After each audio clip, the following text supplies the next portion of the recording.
When we come back, what makes turn one at Texas so challenging? Burton and Jr. will tell us next. Plus Rick Allen and Steve Letarte from the booth. Time to go racing in the Lone Star State next on USA.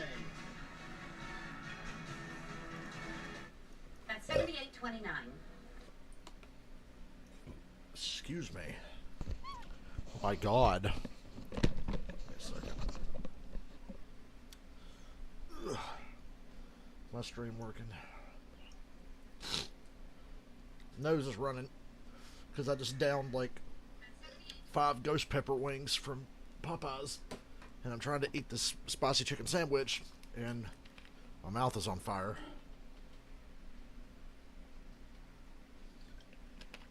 Woo! Spicier than normal. I swear it's never that fucking spicy. Especially the sandwich. Like the sandwich is always, you know, it's got some kick to it. This shit feels like it's on fire. I'm afraid to take another bite.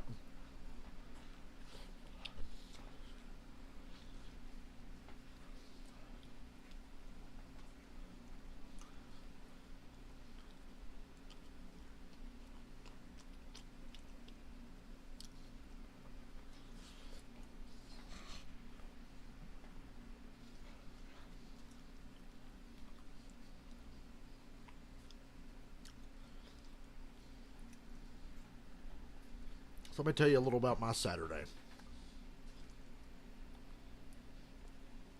I was up until almost 5 in the morning, and I get a call at like 8:30, and it's my manager, and I see that it's him, so I ignore it.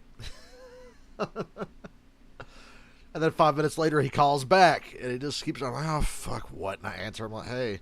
He's like, hey, I had you on the schedule today. And I was like, it's news to me. I didn't have a fucking clue. So apparently I was scheduled to work today and didn't know it. He goes, can you make it in? And I was like, I say through gritted teeth, I guess. I'll be there in a little bit. So I got to work a little after 9, and I worked until a little after 3, and now I'm home, and I'm happy because between you guys and me, I took my Switch to work today, and I played NASCAR Rivals and LA Noire for a couple hours. Oh, shit, Metallica. Yeah. Yeah. James. James, the Raiders fan.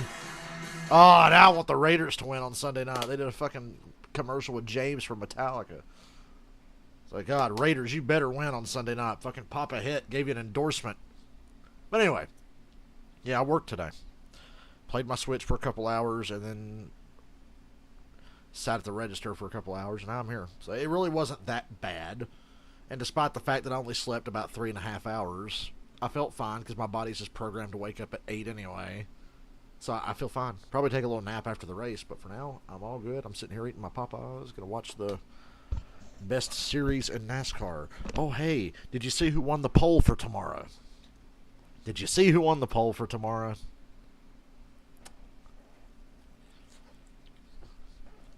It was Bubba. Can another playoff driver join? Bubba's on pole for Sunday. Round of 8, he's already won. It's NASCAR Xfinity Series Playoffs from Texas Motor Speedway. Andy's Frozen Custard 300. The youngest playoff driver, Sammy Smith, driving that number 18. He is going to start in the 15th position today, Kim.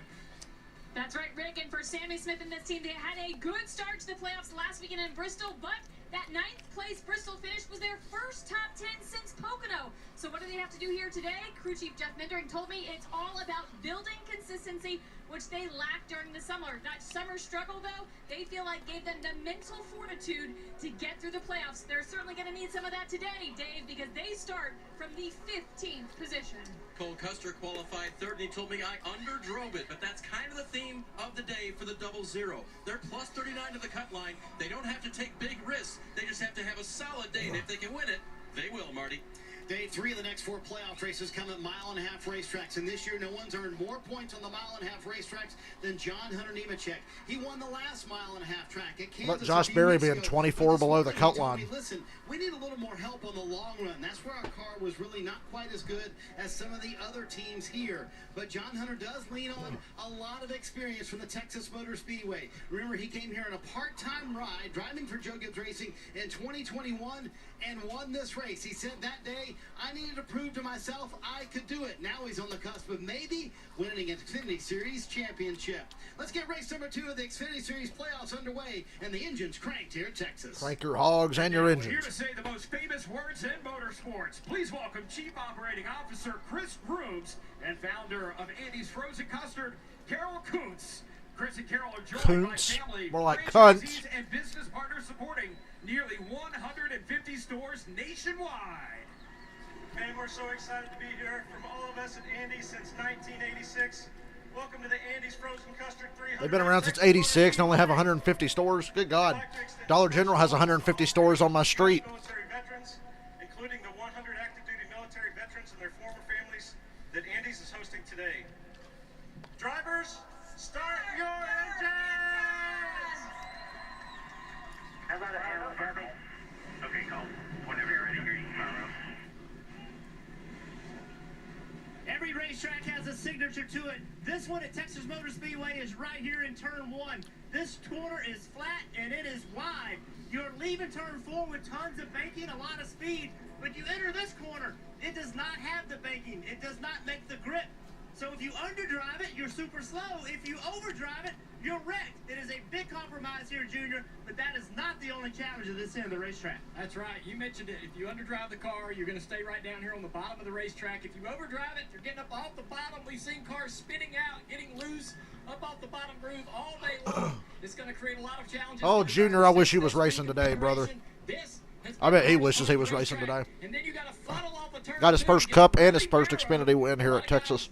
Getting into the fence off of turn 2 as you lose the banking of the corner before the corner ends. It's going to create Should have won that damn race last week. Come back, though, we're going to have the green At the flag very to least, start finish the 4th or race. better. Up next.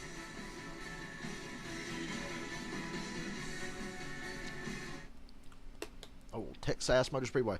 Why am I optimistic going into a Texas race weekend? I'm optimistic. I'm optimistic about tomorrow. Call me crazy. Speaking of tomorrow, need to see what games I'm getting here tomorrow. I'm pretty sure I get the Falcons game again. I hope I do. Falcons play the Lions.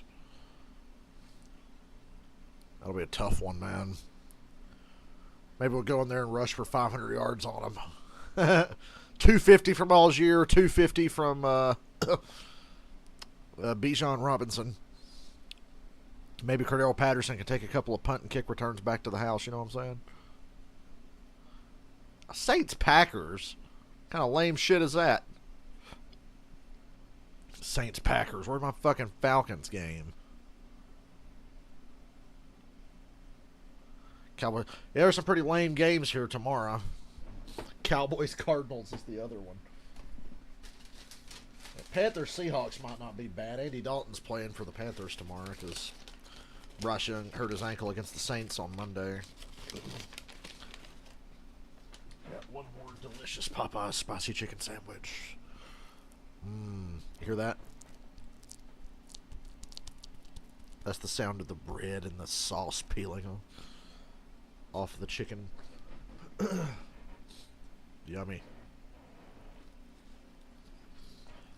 And I bought a bag of Flamin' Hot Cheetos before I left the store, so I'm trying to set my asshole on fire when I take a dump later, if you can't tell. Because I ate all those ghost pepper wings and these 2 spicy sandwiches, and I'm going to eat those fucking Flamin' Hot Cheetos. 3rd degree burns, buddy.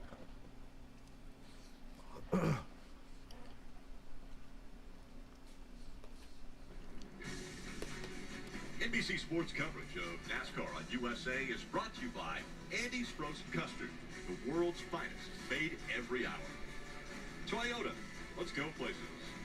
And by Progressive. Save when you bundle auto, home, or motorcycle insurance. Visit Progressive.com.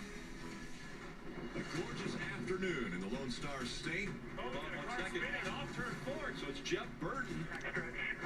Oh, and a couple cars involved. Texas and Xfinity seems to be a little chaotic. Xfinity's good at every track, basically. Oh, he's loose. Into the wall.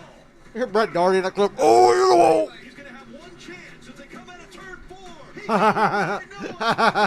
Remember when Noah had like a 2-second lead at the white flag and lost? Harder than that last corner in my life. Not Hunter Nemechek wins in Texas. Had to win to prove to myself that How you give a win to a bum like Harrison Burton? Only for Noah Gragson. Playoffs in Texas, but there are spoilers out there on the racetrack, and we want to chat with one of them, the driver of the Yeah, every car has one, dumbass. Let's try to dial him up here. Hey, Trevor, it's Latore and the guys in the booth. You got a copy? Time is it? Yes, sir, I got you. 3:44. Well, man, I know you got a big task ahead of you, but let's go back. 2011, your first Xfinity Series win was here at Texas. Now you're behind the wheel of this Joe Gibbs Toyota. Yeah, Trevor Bain Battery scheme. on the front row in the 19 car at the track where he won his first Xfinity race. Man, it's so surreal to be here with Interstate Batteries. I grew up watching NASCAR, a 5-year-old, get my picture taken with Bobby Labonte when he drove this scheme. So it's just awesome to see allow me to be the driver when they could have picked anybody. They had me come drive it, and that's special to me. As you know, this track's a lot different than it was in 2011.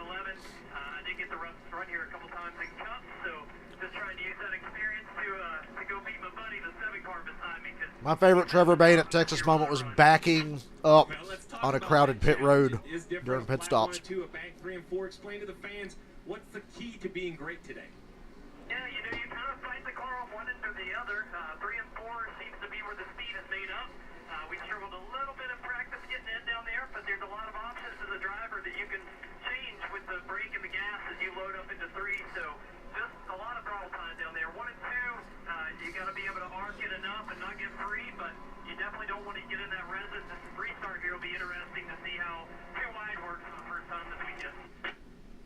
Well, we appreciate you taking time for us and the fans, and I'll tell you, on behalf of everybody up here, we're excited to see you back behind the wheel. Good luck. We'd love to see you go back to victory lane.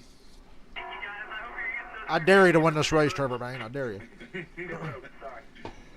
All right, want to take a look at today's starting grid brought to you by Andy's Frozen Custard. We just heard Trevor Bain talking about the 7 will be next to him. Those 2 start up front. Then it's playoff drivers, Custer, Berry, Austin Hill, Sam Mayer, Kligerman, Chandler Smith. He's going to have to go to the back. They had to make an unapproved adjustment. Yeah, and we're going to talk a lot about the playoff drivers as we head into the second race of their first round. There's some more in Nemechek, Hemrick, and Sammy Smith, but so many other stories. Jeremy Clements, Ryan Seed, Parker Retzlaff back there in row 9. Sage ran an IndyCar race here back in 2015, so he's got to get to experience Texas in a whole different way. A little further back. Yeah, IndyCar races here are actually good most of the time. He's in row 12. Jeff Burton back there in row 14.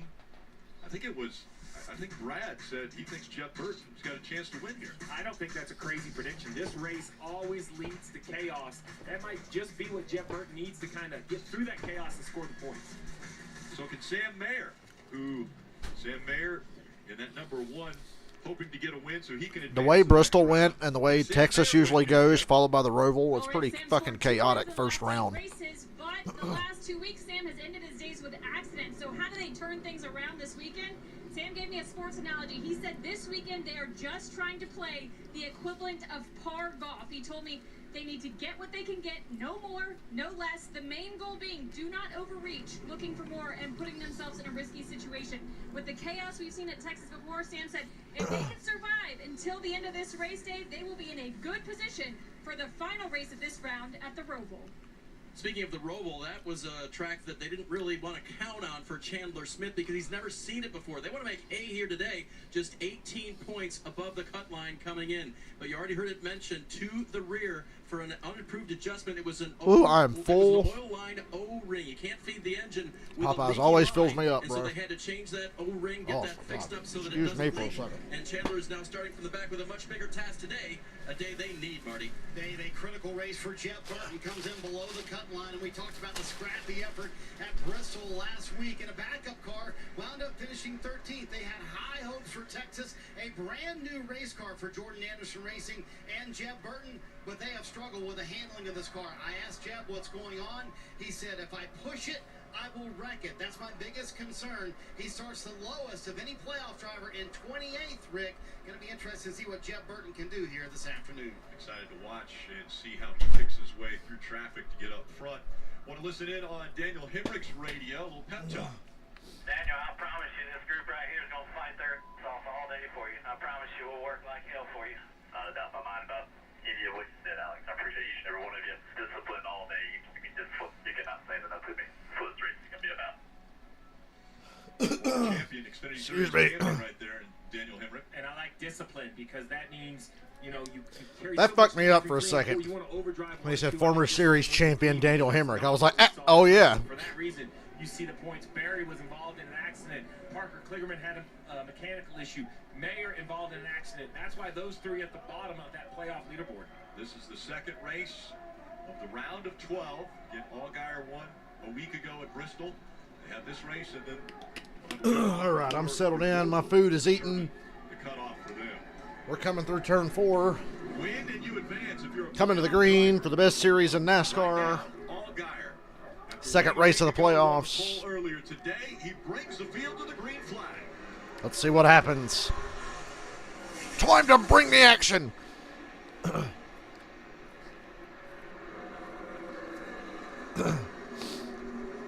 Will somebody bust their ass on lap 1? Very interested to see how the first time through Sam Mayer go. Oh, there you go. Sam Mayer just crashed.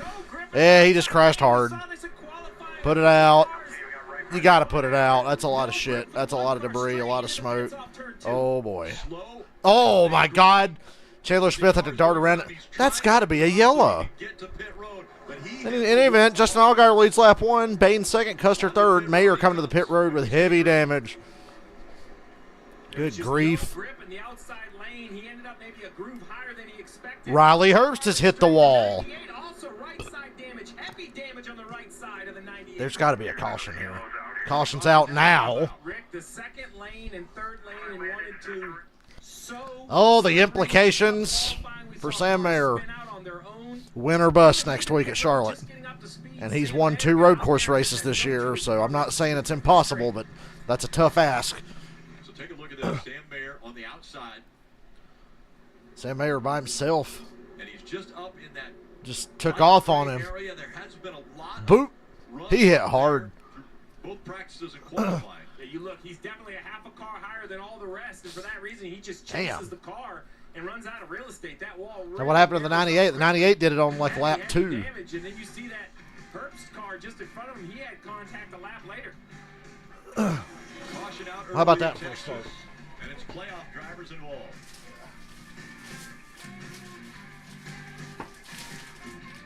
Oh, I got me the last bag of cherry Twizzlers at my store this morning.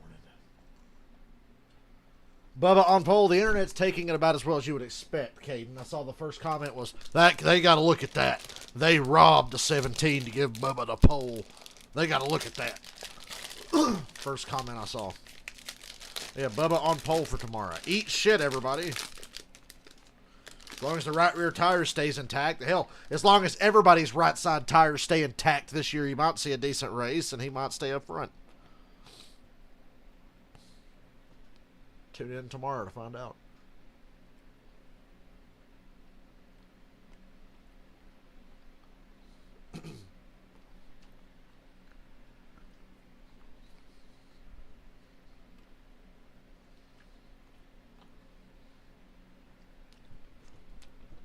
Eating my cherry Twizzlers.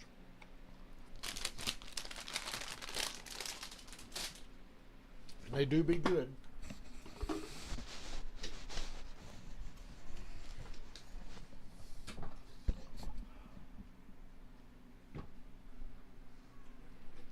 Shut up, Ozzy. Hush. I didn't know I had to work this morning until this morning, Oz. Don't be mad at me for having to leave.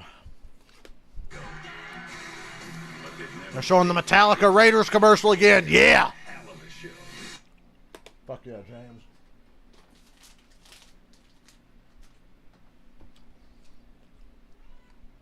James Hetfield's a big Raiders fan, so tomorrow night, so am I, motherfucker.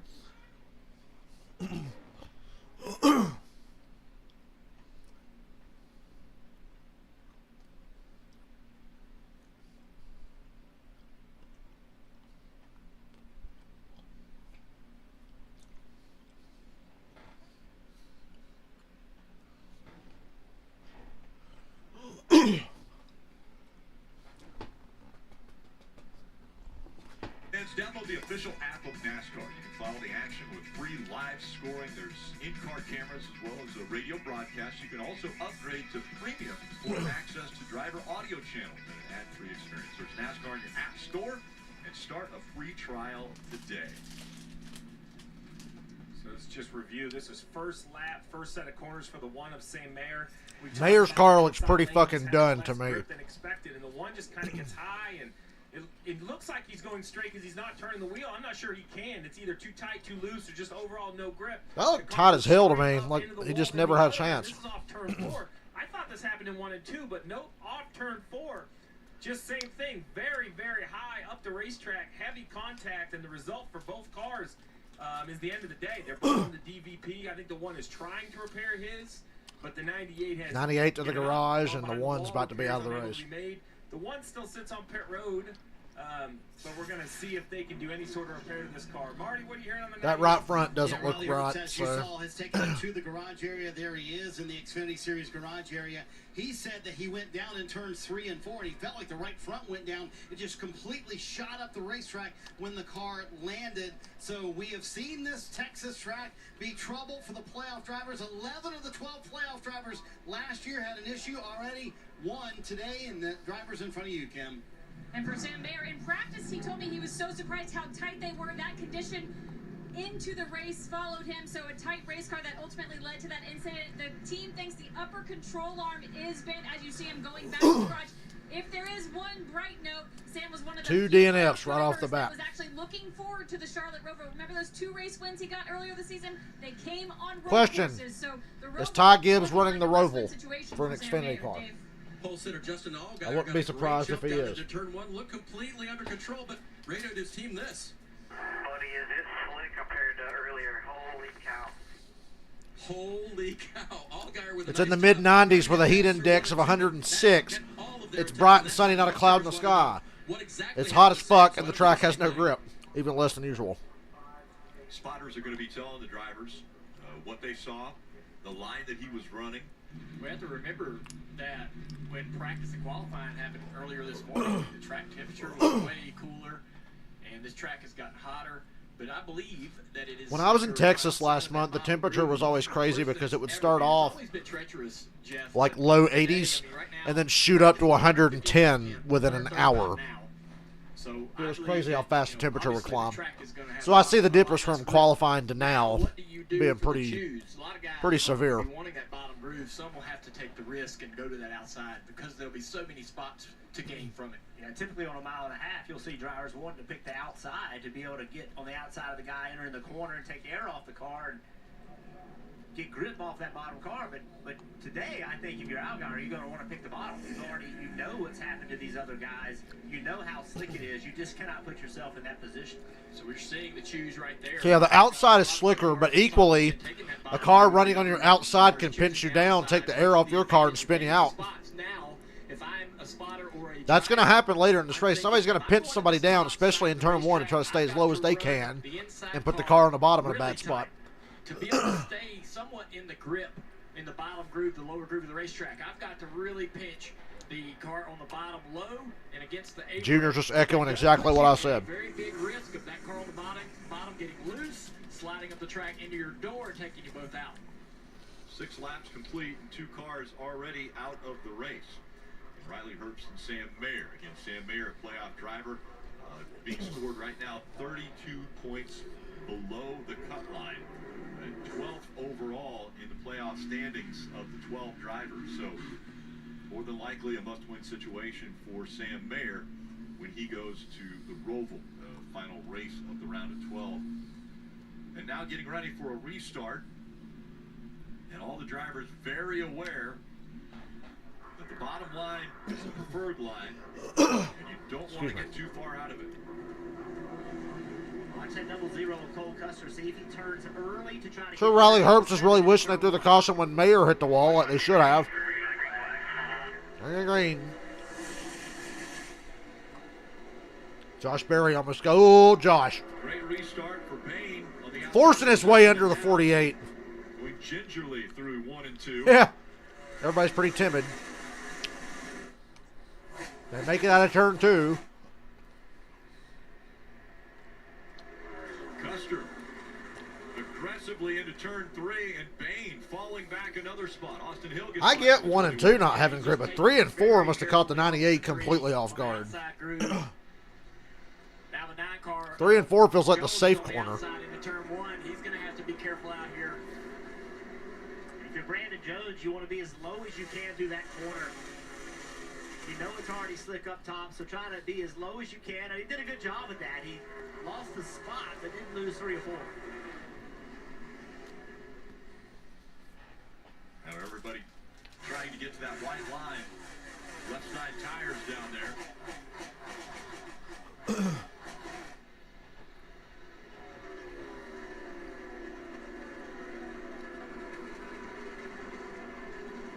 And a 39. Running Parker Retzlaff off the bottom for 12th. I think that 31's having trouble holding the bottom anyway. I saw that the lap before. It'll clean up. It'll become somewhat manageable. Will it be a groove that you'll be able to make, time in? Probably not. Will it be a groove that you'll be able to gain a spot or two on a restart late in the third stage? I believe so. We got some cars in the wall, off a turn. Uh-oh. Through the grass. More wrecking. The 53, the 11.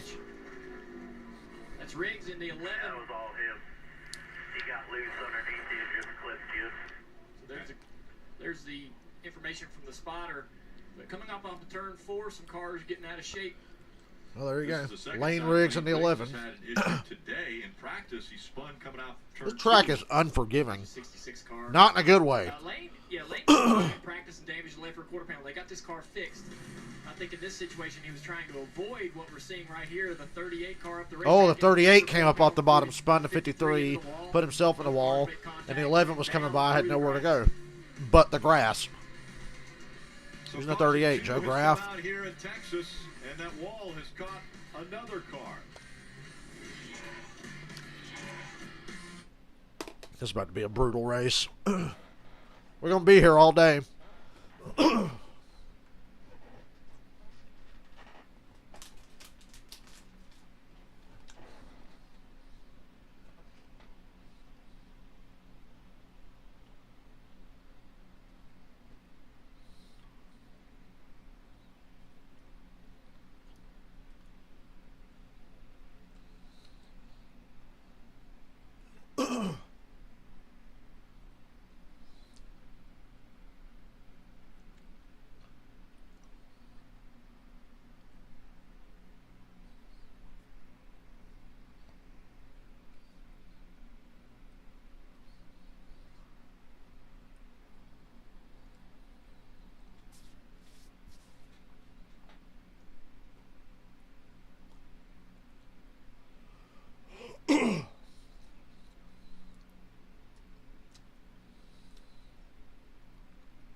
Ohio State versus Notre Dame tonight. Oh boy. Ohio State can suck shit.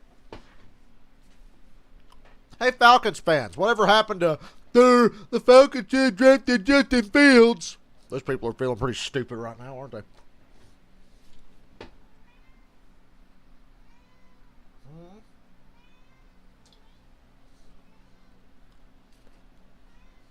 Oh my God, Gigi Dolan. The NXT commercial. Hummina. What is with Booker T's supervillain mustache?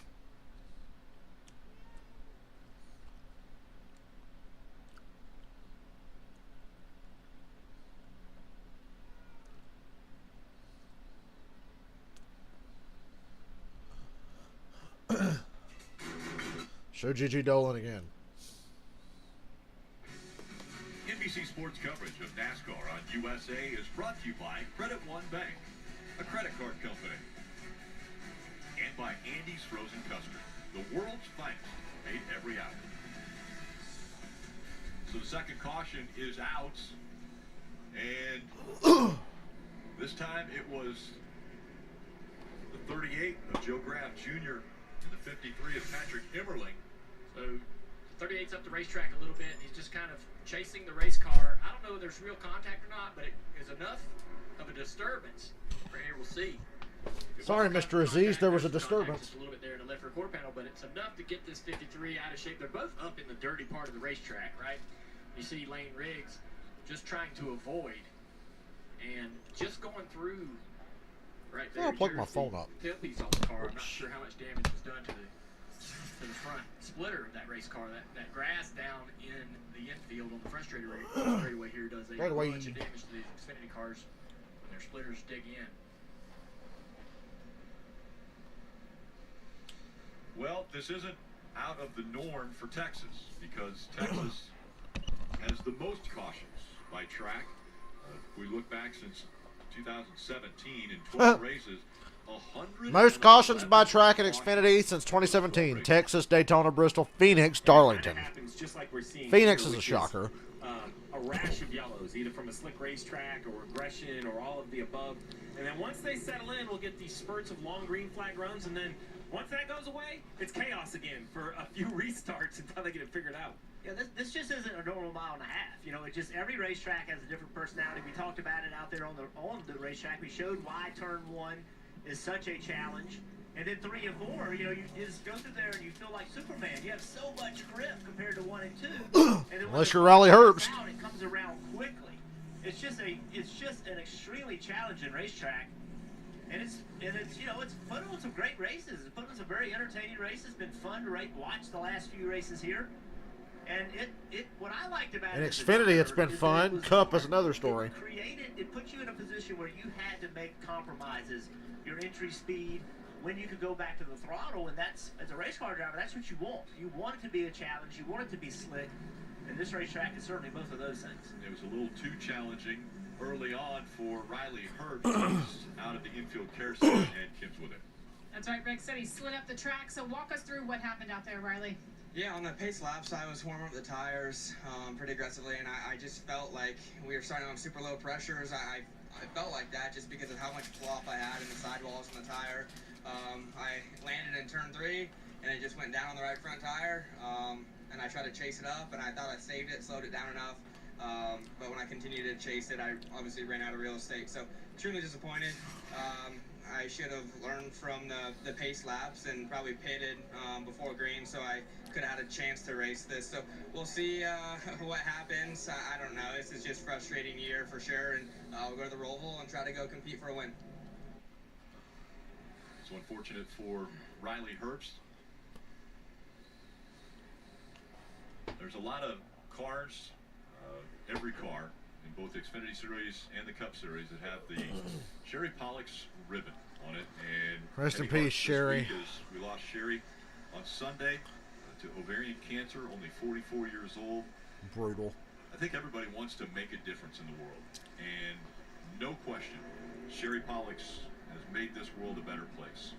Alongside her partner Martin Truex Jr., she helped start the Martin Truex Jr. Foundation, as well as Sherry Strong, helping childhood cancer and ovarian cancer sufferers for life. She's just been amazing. She was amazing. They raised over $10 million through their efforts, but again, heavy hearts as we lost Sherry on Sunday.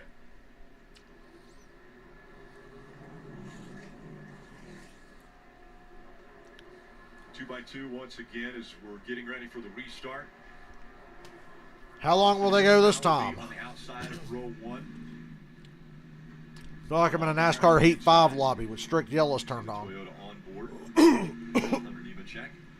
Excuse me, guys. Nemechek in the top 5.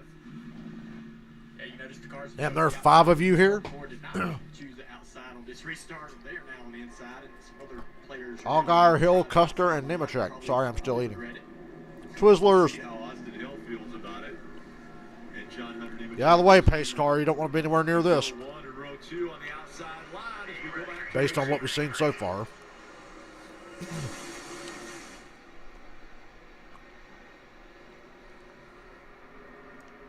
Hill strong into turn 1. Hill around the outside, carrying speed. For the lead. Surges ahead off turn 2. The side draft's going to pull him back. 20 in the double zero, side by side behind him. Allgaier charges the corner, clears him. Whoa, Nemechek got loose into 3. I think Justin Allgaier was surprised by the Really ability loose. of Austin Hill to stay there. He probably was a little bit careful through that corner. We've seen so much issues, and Austin Hill was willing to be aggressive. Now you see the 8 car, Josh Berry, he's on the outside.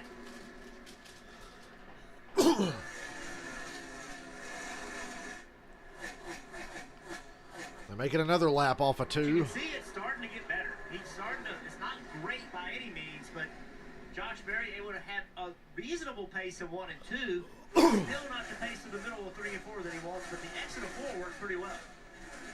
Falling after Parker Kligerman, those 2 running 7th and 8th right now. Whoa! Hemrick. Oh, yeah, Hemrick just did the Dale Jr. He tore his left front up.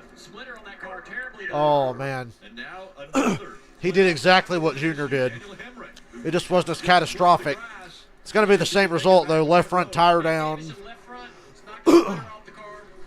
Why is that so easy to do at Texas? This ain't the only track that has a quad oval shape. And that's an issue with vision. You just Can the can't 10 get to see pit right road? behind the car in front of you. You misjudge.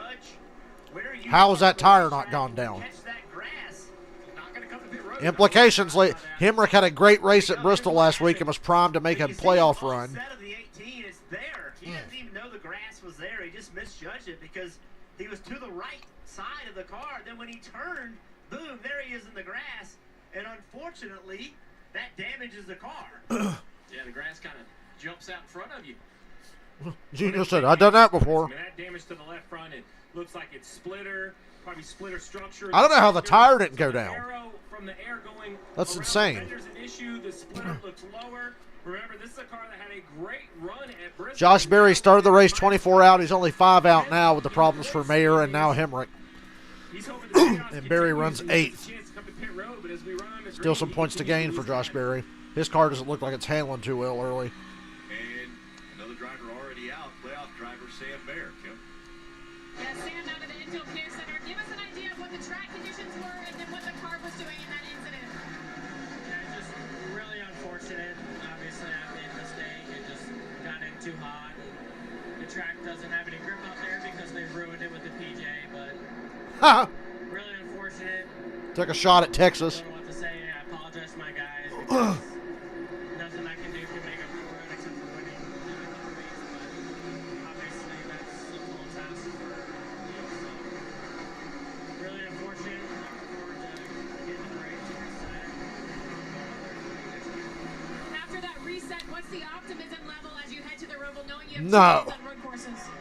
Yeah, I mean, they're going to have to make something happen, and our backs are Uh-oh. Sam Mayer's going to have to make something happen. You better get ready for some shit next week. Well, let's listen in on the 10 radio. Now I suddenly want to go to the Roval next week.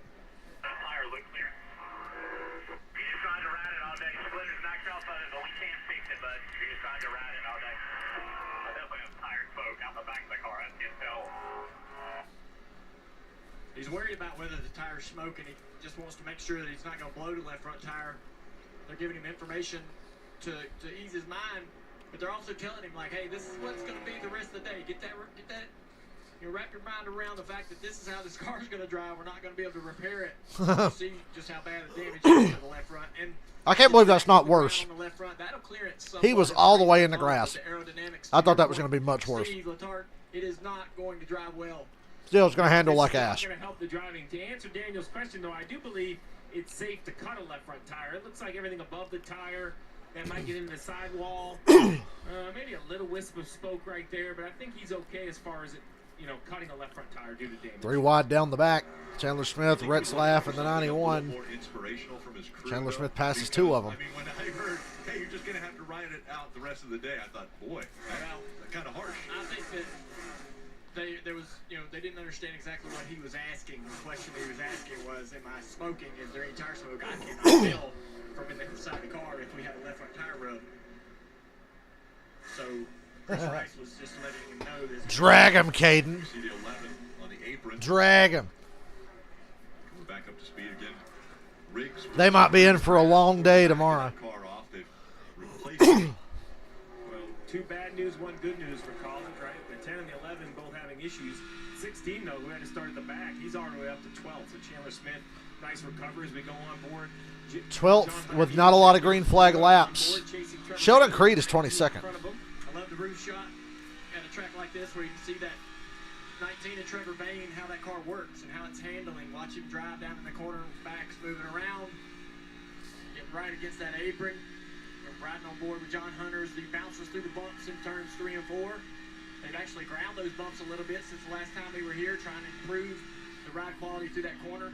And with these Xfinity cars, you can see what John Hunter is doing. There's a big advantage to get your left front fender in clean air. So see how he's always lower than the car in front of him? Even on corner entry, if he would rather stay out against the wall and turn later, but he's got to turn early. He's got to get fresh air to that left front. Watch the corner exit here. He just tries to be lower than the 19 of Trevor Bain every single part of the racetrack, just trying to get downforce on that race car.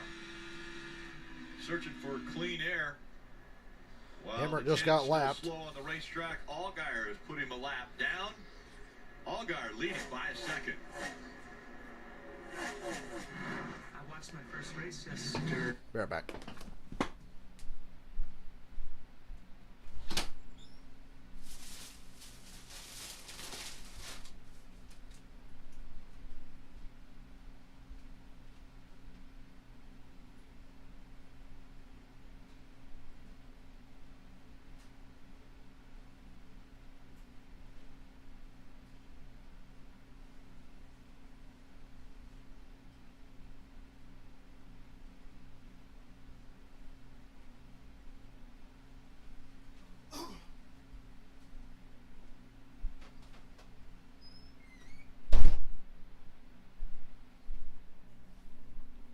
No, they went NASCAR nonstop, but I had to wash my hands. They were sticky from the Twizzlers, I'll have you know. Get your minds out of the gutter. And I wanted to play some fucking drums today, but I had to work, and now I'm tired because I slept 3.5 hours, and then I was at work.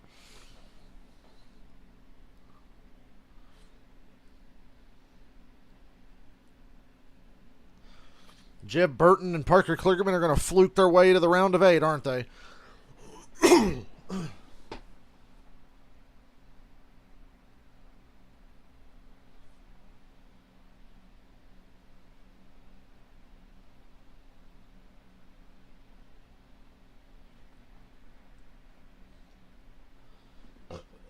What a stupidly designed racetrack. Sheldon Creed is 24th. He just got passed by Jeffrey Earnhardt. They can talk about why the 2 was so slow.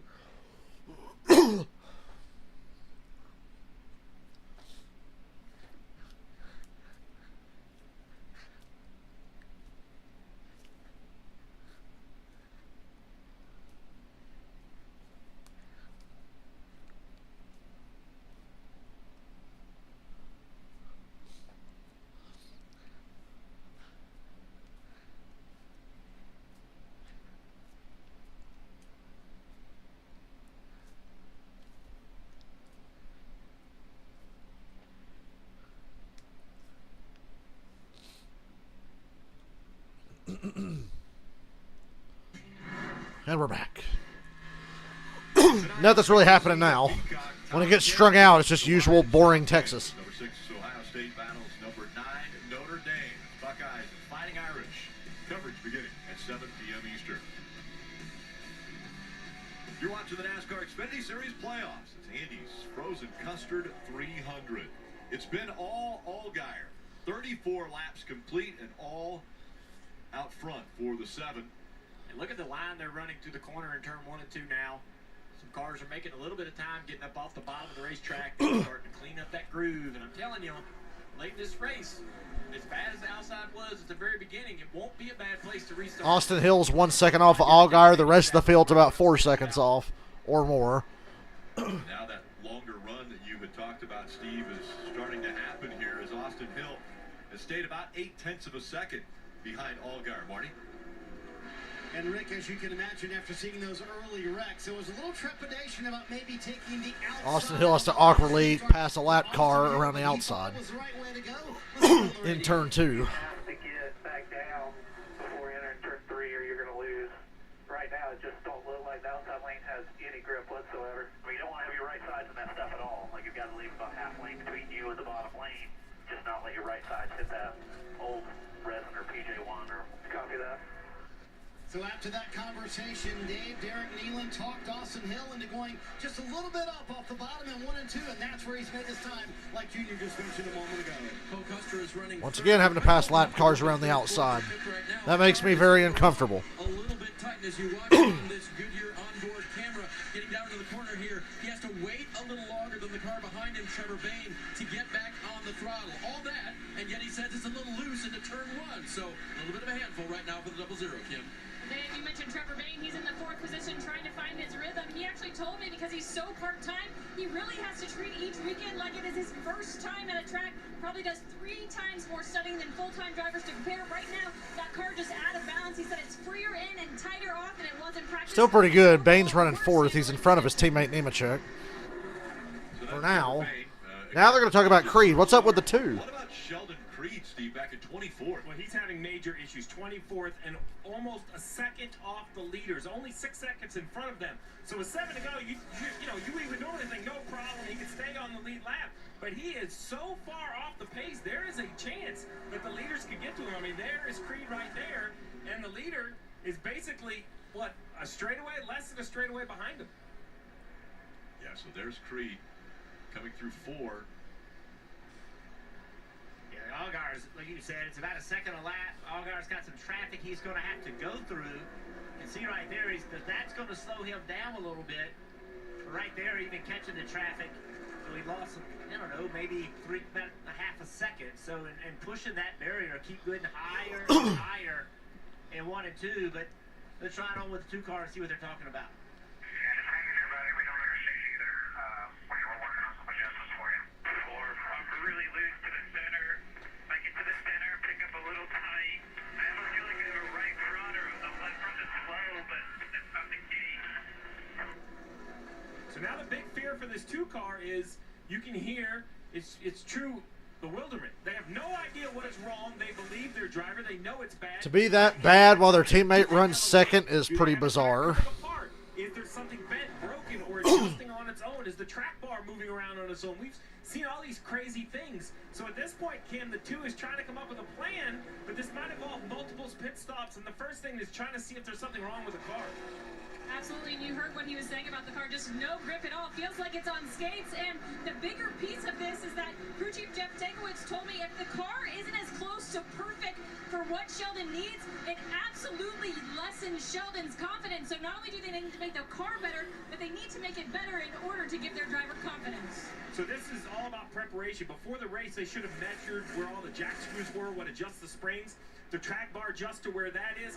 So literally, you would send your car chief over, and before you make any adjustments, you're about the last car in the lead lap anyway, take all of those measurements and make sure something isn't loose, backing out. Make sure you physically don't chase a mechanical problem. Check all the tires that come off the car. Like, this might be 2 or 3 stops, 2 or 3 swings of adjustments for Sheldon Creed. Less than 3 laps to go in stage 1. Boy, whatever they got, they missed it today. Into the wall is out. Daniel Hemrick. The 2 team definitely missed it. Down. Sheldon Creed. Josh Berry's running 8th. He needs to stay where he's at and get at least a couple of points. He's got the 18 breathing down his neck now. 24th position. 8-car Josh Berry, 18 to Sammy Smith. You've been watching this 8-car, Josh Berry struggling. Josh just slides up off the corner. Speed in 1 and 2, but Sammy Smith. It's noticeable how he can't hold the bottom in 3 and 4. Through the turn 3 and 4. Don't go too high, Just Josh. in front of them, Parker Clearman trying to get to the end of the stage here as well. And stage points are in front of them. As they know now, one more lap to go. Last lap of the stage. Creed Sheldon Creed's going to finish last car in the lead lap in stage 1 from the look of it. 43 and Ryan Ellis is holding up that 7 car just a little bit. God, Creed slow. The 43 slowing down the 7 and passing Creed for position. Here comes Allgaier. Maybe Creed won't finish lead lap. They're in 3 and 4. Allgaier goes to his outside. Passes him easily. Just the 2 looks like a back marker. But he's going to lap the 43 as well. Now this is a Race for the lucky dog to the line. Oh, I think it's Creed. It's going to be very close. Allgaier wins the stage. That's his 10th stage win of 2023, the most of all drivers. And again, the top 10. Allgaier wins stage 1. I think Creed's going to be the free pass. Which those drivers that are a part of it's close. are looking for every point they can get. So the free pass normally is highest scored at the time of yellow. In this odd situation, when it's in the top 10 of the stage, they're racing to the line. And it was Creed. My eyes did not fool me. A foot is going to be the success. Free pass. And a caution to figure out just what the hell's wrong with the 2. For his race today. I mean, he looked remarkably slow.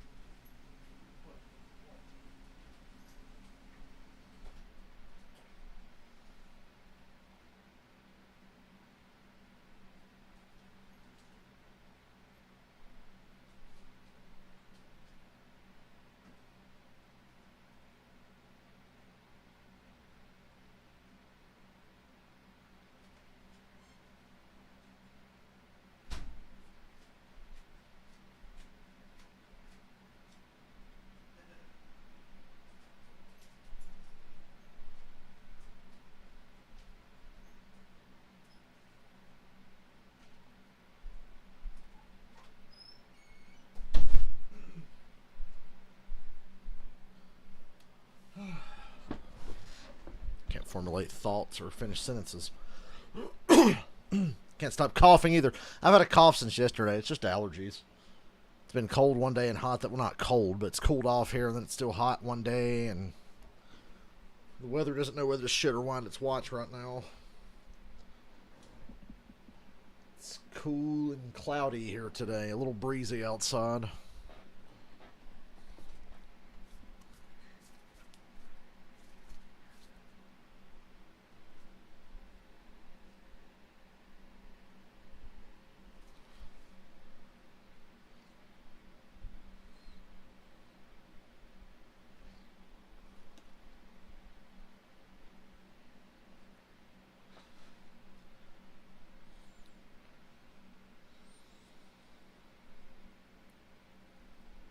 My show, Chucky, will return.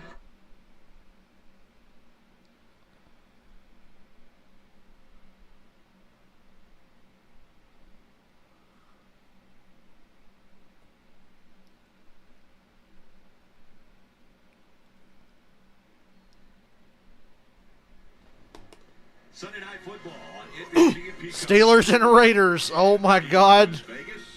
Is that the Special Olympics or the NFL? Coverage begins at 7 p.m. Eastern with Football Night in America. You know you're probably going to get an entertaining game, for better or worse. Stage 1 is complete. It was Allgaier who was able to win, and that means he grabs another playoff point, which he will be able to take into the round of 8 with him. He already knows that he's going into that round because of his win last week at Bristol. There were 19 speeding penalties total in the last Here we 3 go, races pit here, stops. 13 total in the prior 6. And they're on pit road, Marty. Rick, remember, it's 130 degrees inside these cars. They asked Austin Hill, do you want a fresh bottle of water? His answer, absolutely. He said the car fired off decent, but then quickly went 2 free on the entry of 1, and also 2 free all the way through 3 and 4, Dave. Justin Allgaier says the car is just a little bit tight where he picks the throttle up, but not too bad. Over the long run, though, way 3 or 4 Goodyear tires. As for Cole Custer, he says... Good stop for the 7. Really good stop. Wins the race off pit road. Custer second because of the first pit box. 7 wins the race off of pit road. Hill third, Bain fourth, Nemechek fifth. Custer grabs the spot Chandler Smith gained 3. He's up to 7th. Come on, pit road. We're ready for the race start. Return. Did he say the race start? A bend with a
Watching the NASCAR Xfinity Series Playoffs, Andy's Frozen Custard 300. Rick, big fan. About 2 miles from my house, there's an Andy's Frozen Custard. Got one a mile from my house. Man, we it's visited so quite often, good. as a matter of fact. Let's take a look at the Andy's sweet move of the stage, and we have to give it. Oh, the Andy's sweet move of the stage. I've been waiting for this moment. He went a lap down there, but to get the free pass, he's got to be in front of the 43. The 7 car went around him so fast he turned the 43 sideways and he had to jump out of the gas. Sheldon took advantage of that. Was able to get up underneath him off the corner. Small things like this can make a difference in the playoffs. You know, now instead of being a lap down, he's back a lap back. Now he's going to have to start at the tail end of the field. So they're going to have had to make changes to this car and make it better. If not, the 7 car is going to come around and lap him unless they get a series of cautions. So were they able to make the changes to get this car where it needed to be, Marty? So, Jeff, we've talked about the heat today. The wind is also a factor. Steady at 14 miles an hour with gusts close to 30 miles an hour. Is that affecting John Hunter Nemechek and the handling of his car? Listen in. 3 or what, but it's up the front end, kind of on landing. Some laps combined. Yeah, 10-4. Wind's kind of hit or miss. It's not terrible, but it is blowing down like turn 2 to turn 3. So Dale Jr., a win that gusts close to 30 miles an hour, pushing into turn 3 and 4. Would that affect the handling of the race car like John Hunter thinks it might be on his car? 100%. That's what that is. The wind in the left side door. That car is trying to shove you across the racetrack, and it will make the car feel very tight. It'll do the opposite into turn 1. The car's going to turn very good, maybe even be loose into turn 1. And there's really not an adjustment you can do to fix that. You can do a lot of things to the race car, Steve Letarte, but you can't change the wind. No, you can't change the wind. Just make sure, to your point, we have a discussion about it, so you understand that's going to be there. The one good thing, steady wind may be a little more predictable than something that's really gusty. I like Stage 2, quarter of the way through this shit show. We've bunched them back up, and we're looking for more chaos. Oh boy, I'm so excited for stage causes to return to road courses, said no one ever. Nemechek's slow there up front. Custer from the inside clears Allgaier for the lead. I don't understand why Allgaier picked the outside there.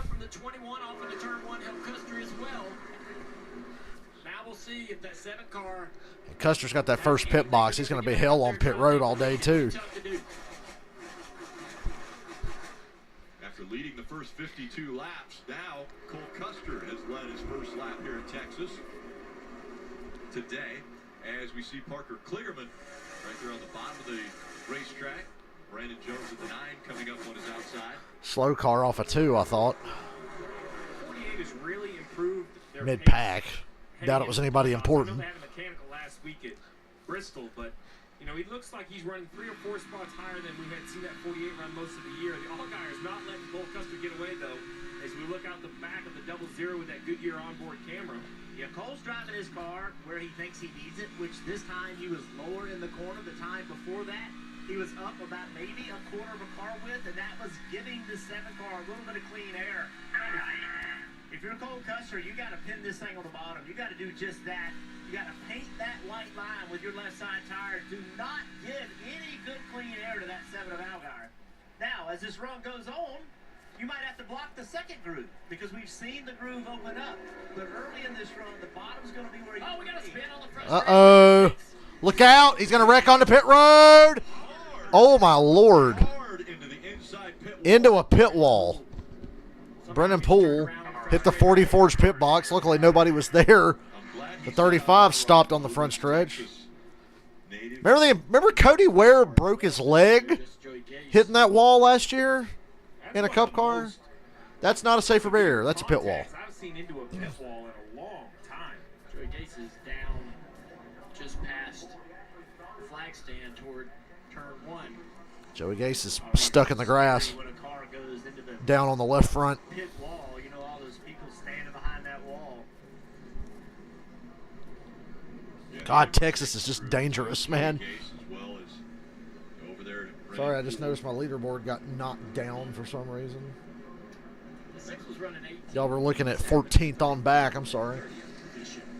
Behind the 6 car. All this transpired on the front straightaway. I know Brennan Poole is probably hoping for more. Brennan Poole walks away. Native, Woodlands, Texas. See what started it. Never forget when he got robbed of his only Xfinity Series win. The 45 car on top of the screen. They're coming up off the corner. And, ooh, the 6. Does he get loose here? He just gets loose, surely. From behind. Front straightaway, he just. He turned down across the 39. Now he's in the grass. And In the grass. In the grass, and he looks like he's in the gas. Unfortunately, it turns Ooh. head onto the wall, but thank goodness no people were sitting on that pit wall or near that pit wall. That box looked pretty clean, Steve. Yeah, that's the fear, right? Is that someone's sitting on the wall or even an air gun, a tire, something could be kind Remember when the helmet got hit on pit road at Pocono? I think Casey Kane hit the pit wall and hit AJ Allmendinger's crew guys' helmets and sent them flying across the garage. the bottom half of the nose. Watch how much this car climbs. It was in 2014, I think. Reminds me a little bit of Mark Martin at Michigan in 2012. I don't know if the spotters from those teams. I do believe it was 2012, the second Michigan This race. will be a great view right here. Oh, damn. All the people on the ground can move away. Those guys sitting up on top of those pit boxes really have nowhere to go. But here's the 35 car just 35 spun completely unrelated to the 6 getting spun by the 39. avoid or slow down because of the accident. This is Well, the 44 needs a new sign on the pit wall. car. He hunched behind the wall. He saw it coming, and Dave, that was a big hit there by the 6. Yeah, that happened just before the pit box of race leader Cole Custer, and here was the radio from crew chief Jonathan Toney. Oh, this 6 car hit the pit wall about, I don't know, about 8 foot from where I sit. I kind of jumped a little bit. Jeez, everybody good? Yeah, thank God everybody on this 45 seen it coming and jumped back over the wall, and our guys did too. So everybody's good here. So that was Tony's clue. The 45 crew saw it coming, jumped back. Jonathan saw that, and he shrunk back himself. Glad everybody's okay down here from my visual. That was pretty scary. Jumped a little. When I was like, oh, he's going to hit the pit wall. Saw it coming, I'm going off the back of the pit box.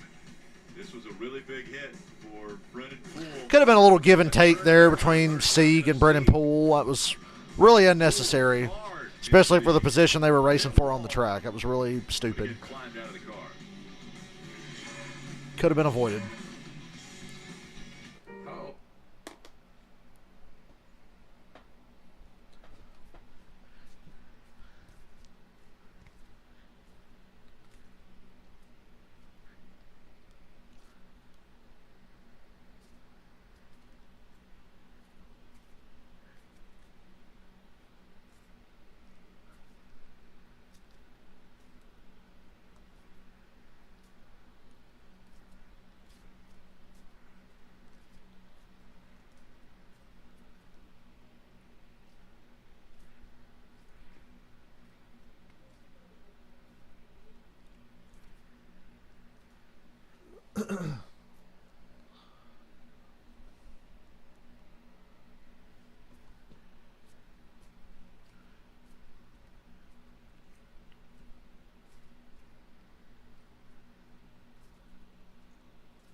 Can't believe I got away with taking my Switch to work today, and actually I got to play it for a couple of hours.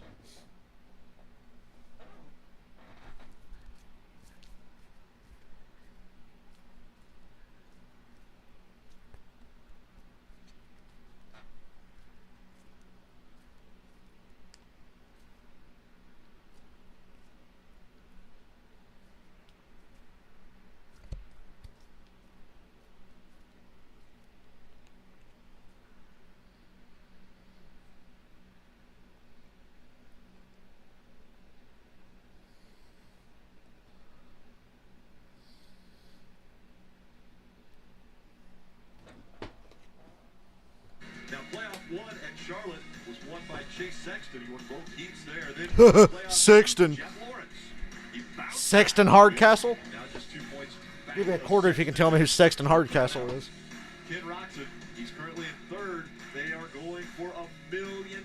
Well, that's a good update. What's that update mean? Pretty simple. It's winner take all between Chase Sexton and Jeff Lawrence. If either of those riders win tonight, they're the champion. They cashed $1 million. Ken Roxon can still win it all. 5 drivers are technically still available, but Ken's going to need a little help from both Chase and Jet. It's going to be a lot to watch. I'm going to be tuned in for sure. Pretty exciting. We saw what the playoffs have done to stock car racing, what these drivers have had to do. We've seen some of the same thing from the riders. Pressure of the playoffs. Excuse me. Allergies, boy. Gotta love it. Fall is falling. The 4th caution of the day, and it was for this spin by Brennan Poole. Slides across A little bit of survival in this race. Stop wrecking.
Definitely going to take a nap after this race and might get up late and stream tonight. I don't know what. Let's be honest. It'll be Spider-Man or Texas Chainsaw Massacre or both.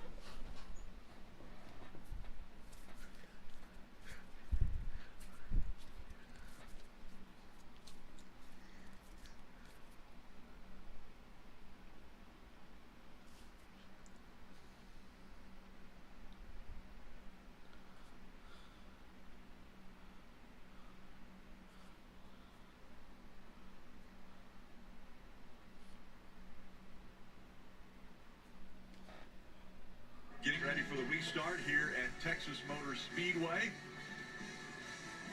That's where you're staying, right, Steve? No, but that's pretty cool. I'm gonna give them that. Just what, the outside the Hondas? racetrack. Yep. I like it. 29 laps to go in stage 2 of the Andy's Frozen Custard 300. Well, Dale and Jeff said it the best, right? The 7 lost control of the race to the 00, and since then Custer's led all the laps. I think the 7's good enough. Treacherous is the word of the day, and that's an understatement. We don't see that happen very often out of the 21 pit crew. They'll have a couple more shots at it. Which lane do you choose, inside or outside? Inside. Better, but I'm taking the bottom. Just You're going to take the inside. such a short runway. Allgaier gave up control of the race, picking the outside for some mysterious reason. What his job will be is to stay on the outside of the 00 off into turn 1. He cannot let the 00 clear. As soon as the 00 has any clearance, he can start to finish the throttle, open the wheel up, get in front of him, start to disadvantage the 7 car aerodynamically. Justin wants to stay on that door on the restart off into turn 1 of the 00.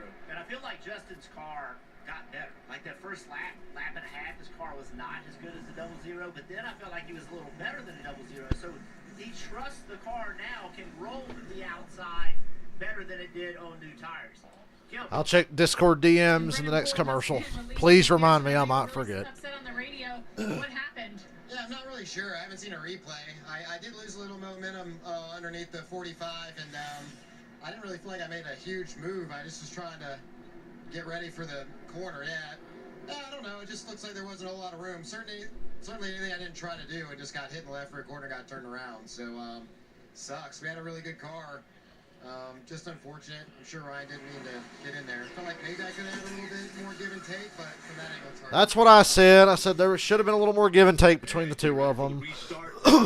That could have been avoided. Again on the inside, it's Cole Custer. Look at Allgaier body slamming Custer, leaning on him. 21's doing a better job of pushing there. That was weird. Wow, Allgaier powers around the top, takes the lead back with ease. That right there shows you the confidence he has in his car. I don't think the first time he went Back out front in that beautiful cleaner contact there. Yeah, when he put tires on, I just don't think he trusted his car like he did right there. I didn't see who it was. Trevor Bain loose. Yeah, Trevor Bain. You see how that stacked everybody up behind Trevor. Now Trevor's got to protect that bottom from Josh Berry. He did it. Parker Clickerman tried to make that second lane work. Right there, the 19's up the racetrack some. But Josh Berry couldn't take advantage of it because the 45 hard in the wall, Jeffrey Earnhardt. Caution's out.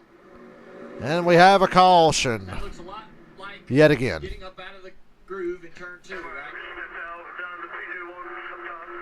There you have it. Stepped out, meaning the car broke sideways up in the second God, groove. this track is terrible, man. All these cautions, in my opinion, are a huge advantage to Sheldon Creed. They've been able to come down pit road multiple times, keep working on that race car to make it better. You know, things in a race that you do not control do affect your race, and in this situation, this has been an advantage for Sheldon Creed. 45 is running 15th, too. Jeffrey having another good run. Ran pretty decent at Bristol, and just see what happens. He's definitely up one lane, and 92 right behind him. You got to be on the door. You got to be closer. You got to be tighter. Yeah, it's just he shouldn't have to worry about that. You should be able to run anywhere without feeling like you're driving on ice, man. Like, let me check what Caden DM'd me. Attacks the wall there and then comes back and See Sheldon Creed right there behind him in that 2 car. He was thinking, please don't come back across the Wrong app. Open up the wrong thing. Why did I open up my work app? 3 pit stops. He's been on pit road for over 2 minutes at the moment, kind of working on his car, but we haven't really seen enough green flag laps to know if he's really fixing it, Discord. to be honest. Looking for Discord. Allgaier, Custer Hill, Nemechek, Bain. 70% of this race is going to be under caution.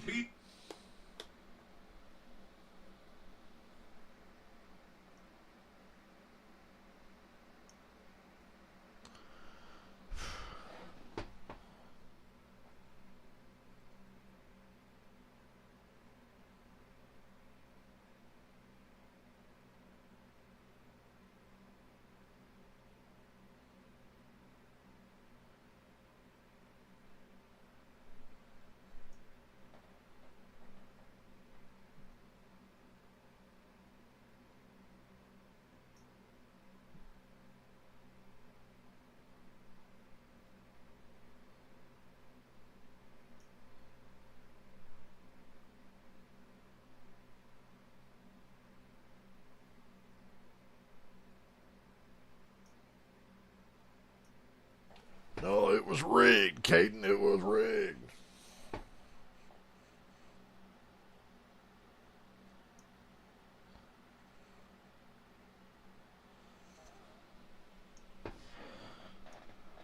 Oh, it'd be funny if he just went out and stomped everybody's ass tomorrow. You know, like he did at Kansas last year. Or he was possibly about to do at Kansas a couple weeks ago, you know.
Andy's offers the world's finest frozen custard and is the official frozen treat of the Texas Motor Speedway. You can't beat that. Stop by an Andy's near you today.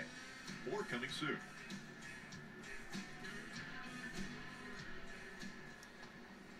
Getting ready for the restart. There will be 22 laps to go. And they cross the start-finish line this time in stage 2. And out front is Allgaier. He's able to get in front. After that restart, Custer, Austin Hill, Nemechek, Trevor Bain all in the top 5. Parker Kligerman in 6th. Josh Berry.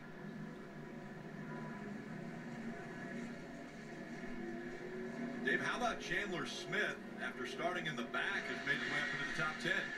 Be the drive of the day, Rick, in my opinion. Got stage points, made it to 10th from 35th by the end of stage 1, got that 1 point. And the car has been great. They had the most laps in practice. They said it's the best mile and a half we've ever had in practice to start a day, Kim. Dave, we've talked about how hot the conditions are here at Texas. 132 degrees inside the car. The drivers have lots of tools to cool them off, including a cool suit, which pumps cold water through a shirt that they wear. Well, for Sammy Smith running in the 10th position, that cool shirt is failing. And talking with drivers who've had cool shirt failures, they say that's worse than having no cool shirt. And also, it's going to be an uphill battle, a hot one for Sammy Smith, Marty. Kim, let's give a tip of the cap to Jeff Burton. Started 26 today, running in the 11th position right now. Like I said, Jeb and Kligerman have strong chances at making the round of 8. This weekend, well, Shane Whitbeck made it much better on that first adjustment. Steve, you've had the new car. Playoff cut line is tight, except for poor Mayer, who's 31 out and on the way back to Charlotte right now. More importantly, on the right side of the cut line right now. Yeah, you hope that the new car is better, but with only a short 15-minute practice, sometimes you don't have enough time to work out all the kinks. Allgaier on the inside, Cole Custer on the outside. Green, green, green. Good push in the top from Nemechek to Custer. Oof. They are leaning on each other more and more every restart. Outside line, Allgaier a little loose on the bottom. It's going to open up a chance for Custer if he can hold his foot in it. He run a little wide. Moffitt went really wide back there. Kept it out of the wall.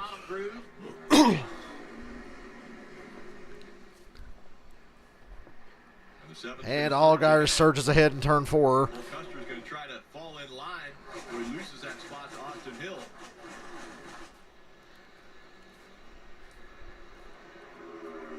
$20 to go in stage 2. Kligerman strong on the outside of Trevor Bain now.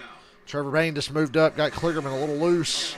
Don't go too far out of the groove. And they got a bunch bottled up behind them here down the back straightaway. A little bit defensive on that bottom groove. Trevor's car just not handling quite well enough for him to be able to. Brandon Jones having a bad corner there. Ooh. And now the helm's going to be on the bottom. So watch what happens. Josh Berry is going to push Trevor Bain. And that's also going to help Josh Berry. Now Josh has got to get to the bottom. Chandler Smith is 16. A little bit of Chandler Smith got into Kligerman.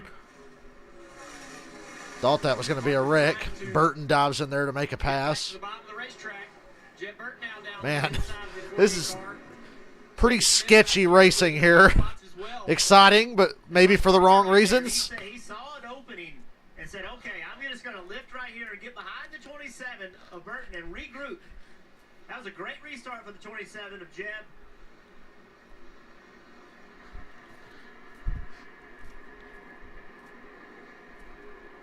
So it's Allgaier, Custer, Austin Hill, Nemechek, Trevor Bain in our top 5. Austin Hill got a little bit of a look to the inside of double zero down the back straightaway, trying to see if he can get the double zero to overdrive the corner here. He's a lot faster than Cole right now. Cole struggling with the balance of that car, a little bit of front grip, going away on the double zero, and Austin Hill's trying to attack. He's driving down in the bottom of the racetrack here to the inside. Custer using that higher line in 1 and 2, trying to create some rotation in the car, choosing that higher groove. Yeah, that helps him down the straightaway because he's got a little, it doesn't pin the car down as much on corner exit.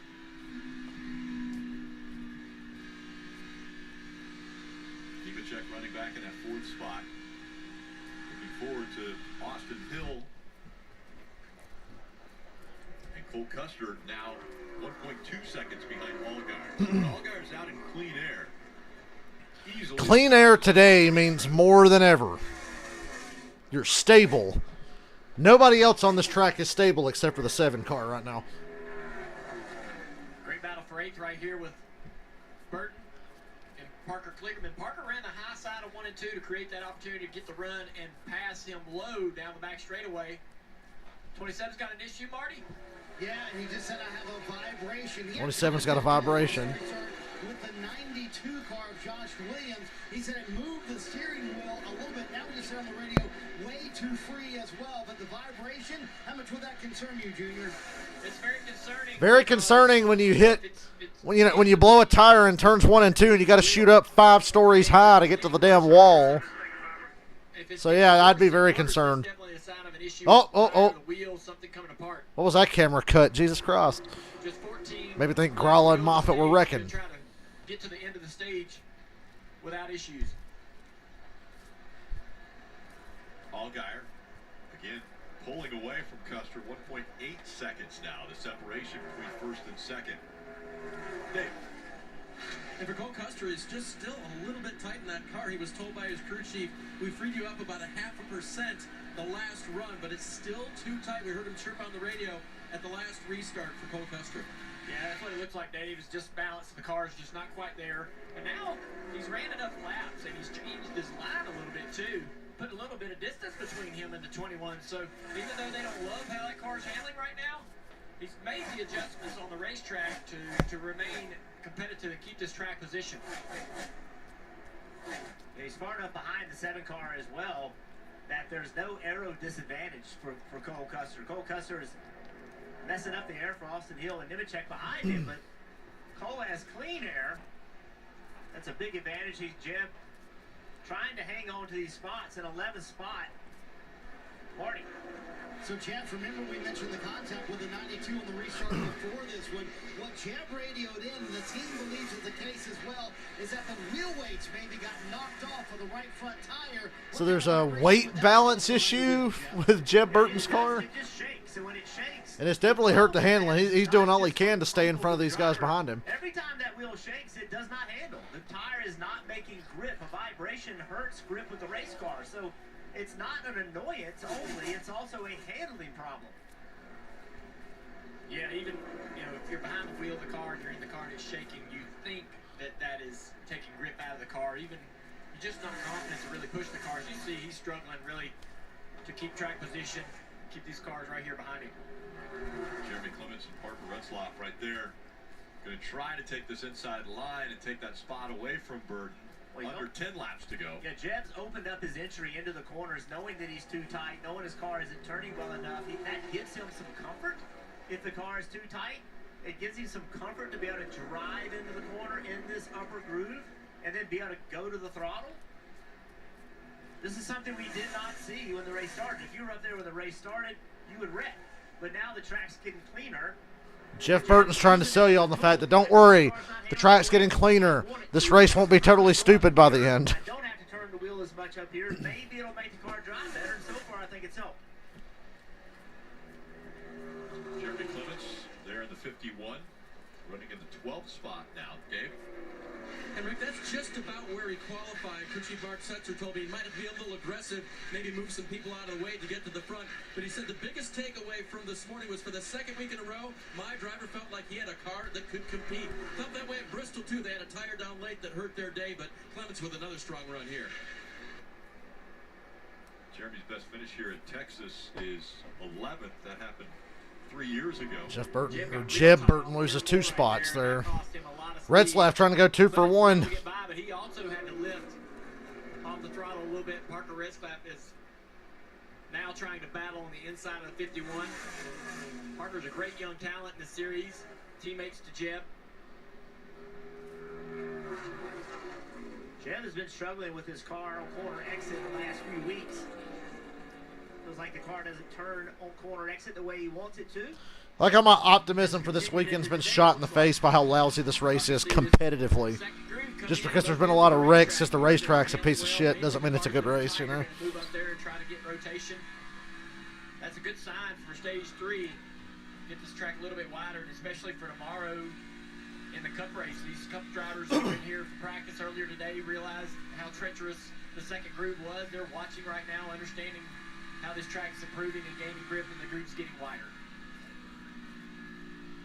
Custer now almost 2.5 seconds behind Allgaier, but he's got a mirror full of Austin Hill running back there in 3rd.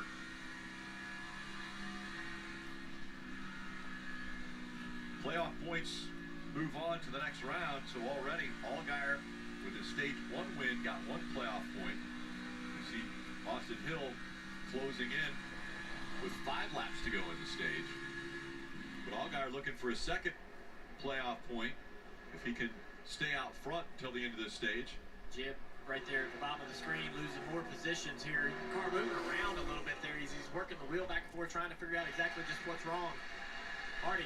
Junior, he thinks something is breaking. Can it last for 5 more laps? So the 27's just falling apart, splitting at the seams.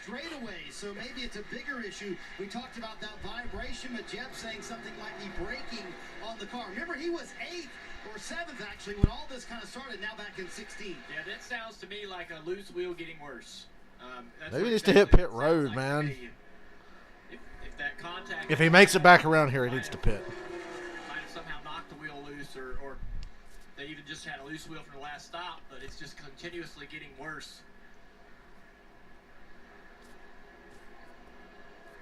Hopefully Jeb can nurse this car home these last few laps without any issues. See Jeb falling a lap down. The 00 went by for Custer.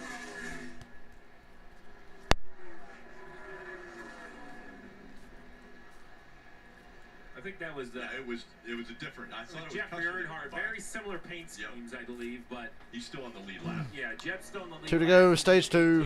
Creed, 17. I don't expect any good racing up front for the lead at any point during this race, outside of the first 2 laps after a restart, maybe. Back at 27th, Sam Mara out of the race. He'll be scored last from an early accident, turn 1, lap 1.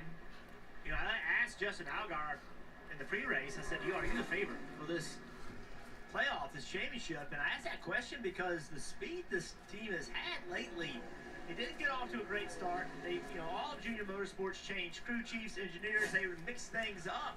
And it took a little while for it to start working. Well, it's working now. He is in position to win a JRM getting hot at the perfect time with the perfect driver for it. Allgaier is due for a championship. It's got to happen. We know he's coming back next year, but I think he needs to win a championship now. Also gaining more bonus points with every stage win, with every race win, even in the playoffs, making that next round just a bit easier. Stage 2 winner Justin Allgaier. He sweeps the stages. When this race gets strung out, it's pretty bad to watch. Allgaier, Custer, Hill, Nemechek, Trevor May in the top 5.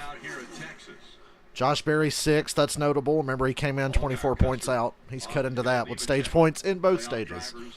Getting points, as does Berry, Chandler Smith, Parker Kligerman, and Sammy Smith. It was in stage 2 where Brennan Poole slammed into the pit wall and walking away from that accident. Laura, are you sure? Can't believe I fucking worked today. That was some bullshit. That was some straight up bullshit. You know what's bullshit? Staying up till about 5 a.m. and then finding out at 8:30 you have to work. That's bullshit.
And Jeb Burton's finally on pit road getting his car worked on. I can't believe he was able to finish the stage. Frozen Custard 300. And yes, that is Jeff Burton's car on pit road without a left rear wheel.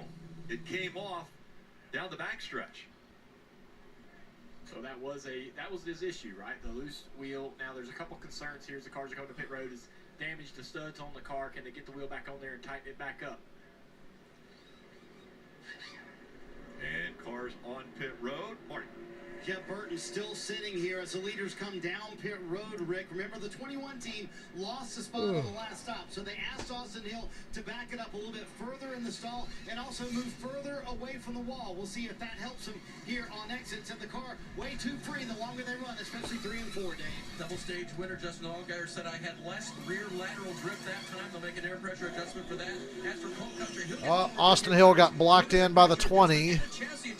He's going to lose a lot of spots. Allgaier Allgaier first off pit road, Custer second, Bain third, Josh Berry fourth, Chandler Smith fifth, Jeremy Clements up to sixth, Austin Hill drops to 10th. Handling well. Well, look at. Oh, There's the wheel. a tire came off the 27 under the caution. Crazy fortunate that he got to the end of the stage. Remember, he was losing. I was begging for him to pit before the end of that stage.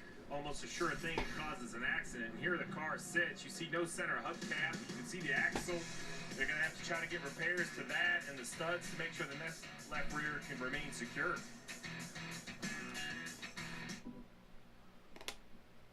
I'm so bored with this race.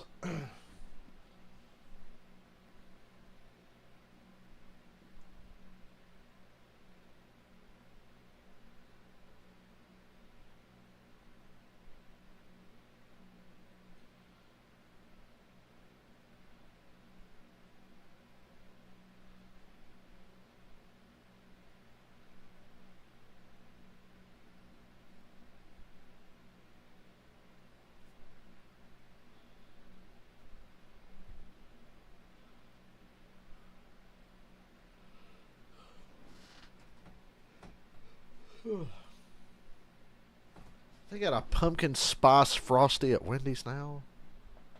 I can't tell if I'm disgusted or if I want to try it.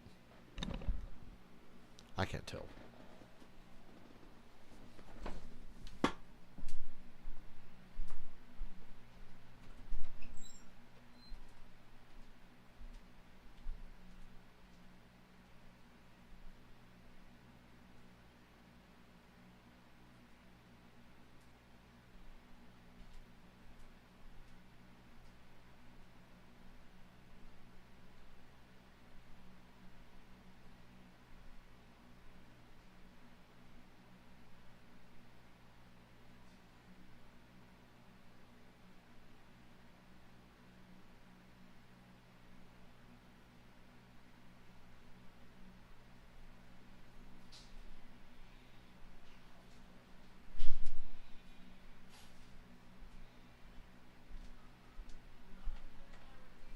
Yeah.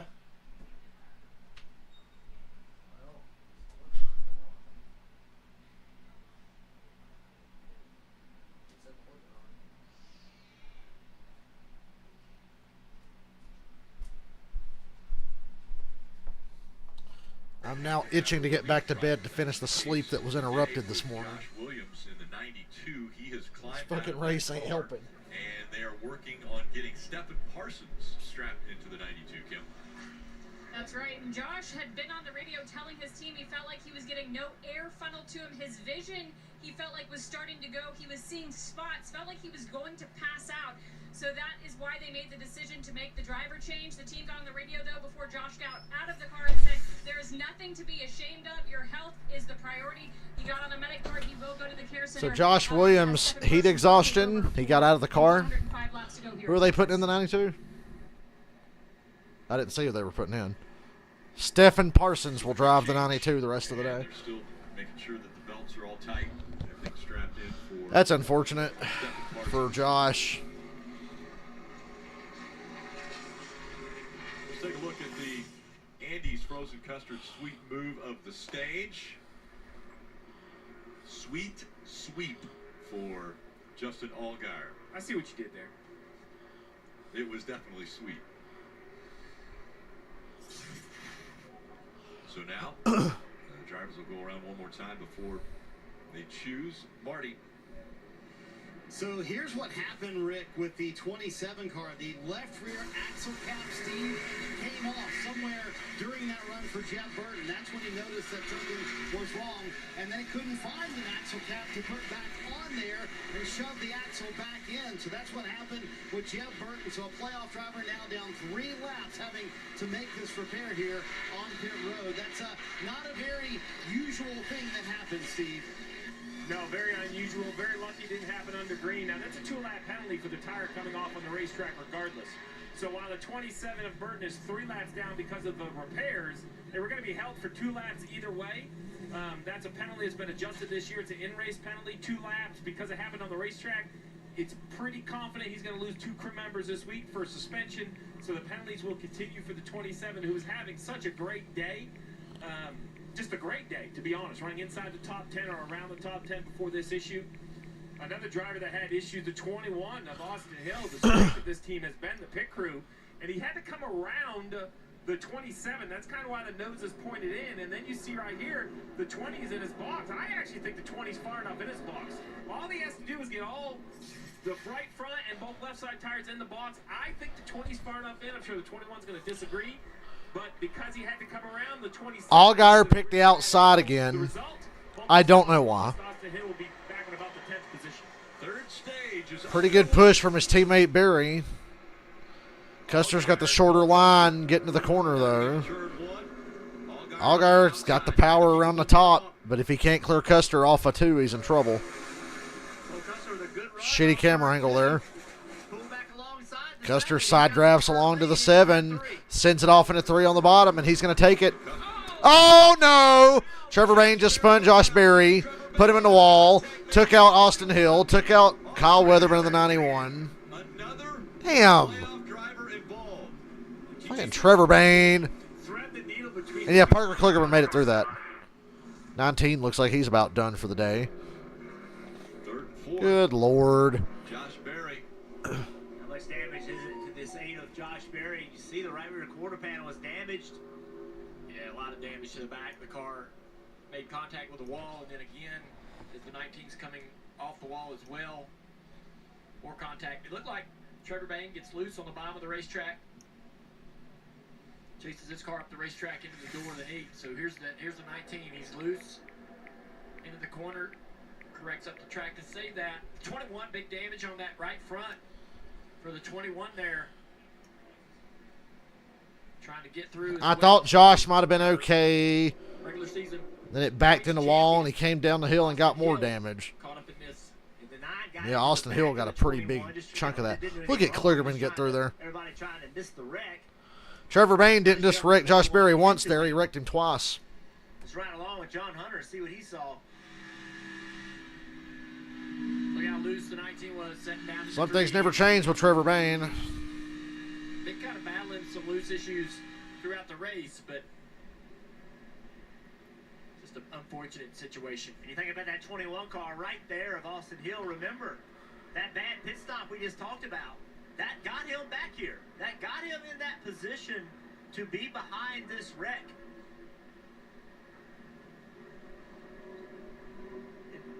Just playoff contenders, this race, every year seems to be like See, this. wrecked him twice. 7 cautions already. Good Lord. Watch this 19, right there. He's already loose on corner entry. That's what we talked about early in the race. Off of him, getting into the corner. Guy being on the bottom Marty. is not safe. Yes, that's a terrific point. Losing 7 spots on pit road. That's really why Austin Hill was even back there in the first place. Look at that right front damage for the 21 team. In terms of where the steering wheel is pointed, it's obviously not straight. Austin Hill said it's about 10 o'clock, so the car not tracking the right direction. You know, we kind of wondered if Austin Hill would be in a precarious position here. We saw that happen to Martin Truex Jr. in the Cup side in the first round of the playoffs. But one important thing, they've already earned 17 stage points today. That's going to be a huge thing for the 21. Austin Hill saying the car is still not tracking the right way as he's back on the racetrack, Rick. With damage, he's still 36 points above the cut line. Custer, Allgaier, Nemechek, Chandler Smith, and Kligerman. Kligerman 5th. That man is going to make the round of 8.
Tomorrow, round 2 of the NASCAR Cup Series Playoffs begins here at Texas Motor Speedway. Which playoff driver can win and advance? Well, race coverage will begin at 3:30 p.m. Eastern on USA. A couple cars that look really strong today in practice and qualifying. The 5 of Larson as well as the 11 of Denny Hamlin. On the 11, I mean, he could have won the first 3 races of the playoffs. And finally won the third one. And he looks Every time Custer gets the lead, he takes the inside. Every time Allgaier gets the lead, he takes the outside for some reason. And the 21 of Austin Hill coming back toward you, Marty. Yeah, coming back, and you can see how much damage there is on the right front still to fix for this 21 car. And they haven't even noticed the left rear where the bumpers really come unattached from the body, right where you fill the car full of fuel. So Andy Street just told the team coming down pit road, we have 3 minutes left on the clock to be able to get this car fixed up for the regular season champion. Obviously not going to handle nearly as well. They're just hoping to be able to get out, complete as many laps as they can today. One other note, Jeb Burton has come to the garage. We're going to try to get a word with Jeb here in just a moment, Rick. Yeah, unfortunate for the 27. Again, the left rear wheel came off. Jeb's still in the car, though, so they are working to get that car back out.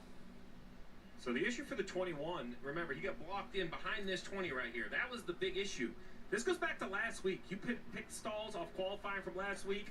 The 20 qualified 3rd. The 21 qualified 26. So we can talk about bad luck and unfortunate, but you make a lot of your own luck. Bad qualifying gave Andy Street a late pit pick. He thought behind the 20 was going to be the best spot, assuming the 20 would probably be in and out. Probably the leader or first or second all day long here at Texas. But in the end, the 20 was the 21. He comes in around the 21, blocks him in. Why does that matter? 3rd to 10th. Next thing you know, now you're in an accident. So, you know, a lot of, quote, racing luck is made by these teams, and everything just gets magnified in the playoffs. Playoff drivers that have been involved in issues. There's already been 5 playoff drivers affected by accidents. Well, it started right away. The 1 gets out of the groove, very slippery, straight off turn 2, ends up retiring from the race, will finish last. Disappointing start, Sam. And right here, a few laps later, 10 car trying to get underneath. Car in front of him misjudged it, got in the grass, pulled the left front fender off. Justin Allgaier wins the stage, but the 2 car racing hard for the free pass is able to do that to keep his hopes alive and get back on the lead lap. Chandler Smith, who had to start all the way in the back, doing a nice job working his way through the field, and as he did it, the 7 goes on to sweep both stages. Bad luck for Jeb Burton. Left rear wheel comes off. You picked a fine time to leave me loose, wheel. Why did I not think of that? We sing that all the time, and the one time I actually get to sing it, I don't think of it. Parker Kligerman is able to get through this. The 21 caught up as well. Austin Hill. See the damage they've been repairing this car for the past several laps. They as well as we got a lot of repairs to the back of that car. There we go, green flag. Green flag back in the air as Custer, great launch on the bottom of the push from Nemechek. who has a great restart. Chandler Smith evening it out, getting Allgaier off in the corner from the outside. Allgaier is going to take the lead back if he can clear. He's got a push coming from the 16. 00 got to him and side drafting him, but it's not enough. The big push from the 16 got Allgaier out front again. I don't understand why he keeps taking the outside, but he's made it work once or twice. Clean air, the 7 set sail, and they're stacking up behind him.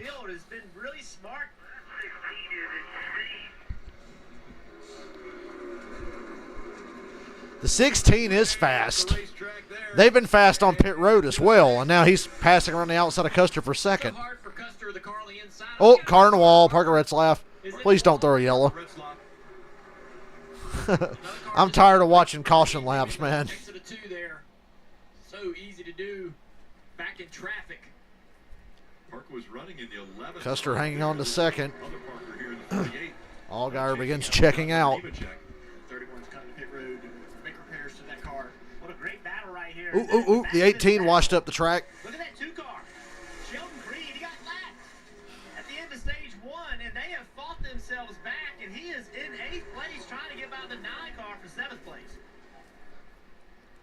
Never giving up. That team continued to work until they've got this car good enough that he's fighting for these top 10 positions.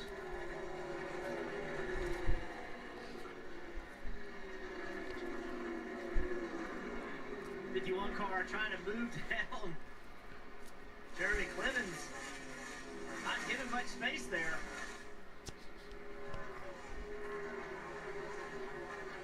Off on the inside of Creed now. Got another car in the wall. Car in the wall. It's the 45. Yeah, really slow. Again, and caution's out again. That was a really hard. That was a hard hit. Turn 2 wall. Damn, look at that car. Man, no shit put it out. Holy hell. Yeah, you're done.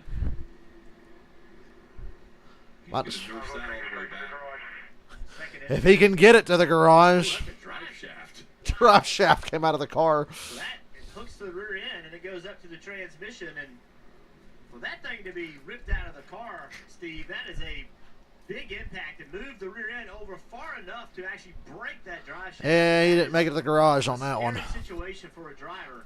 Because that drive shaft spinning so many RPMs and it's right next to your right leg. Just up the racetrack, out of the groove. Damn. CTE. And I don't mean catch the energy. Up there, they've worked in a second groove, but if you get above that, it's really, really dirty, really slick, and easy to get yourself in trouble. We saw Jeffrey Earnhardt climb out of that car, and the NMRC. Hoggar Custer, Chandler Smith with a fast car, Nemechek, and Parker Kligerman still top 5.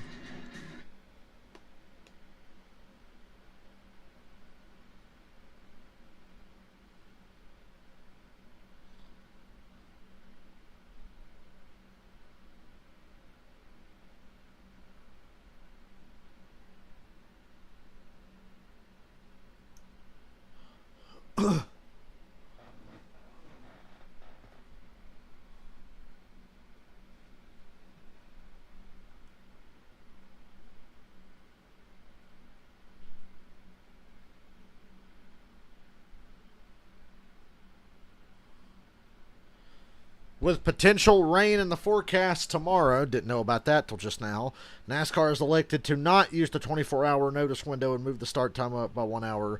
The race will remain at 3:30 Eastern Time Sunday. I didn't know there was rain in the forecast tomorrow. But it makes sense. NASCAR's in town.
During the playoffs with amazing deals at the NASCAR shop. Check out the greatest selection of t-shirts, hats, diecasts, and much, much more.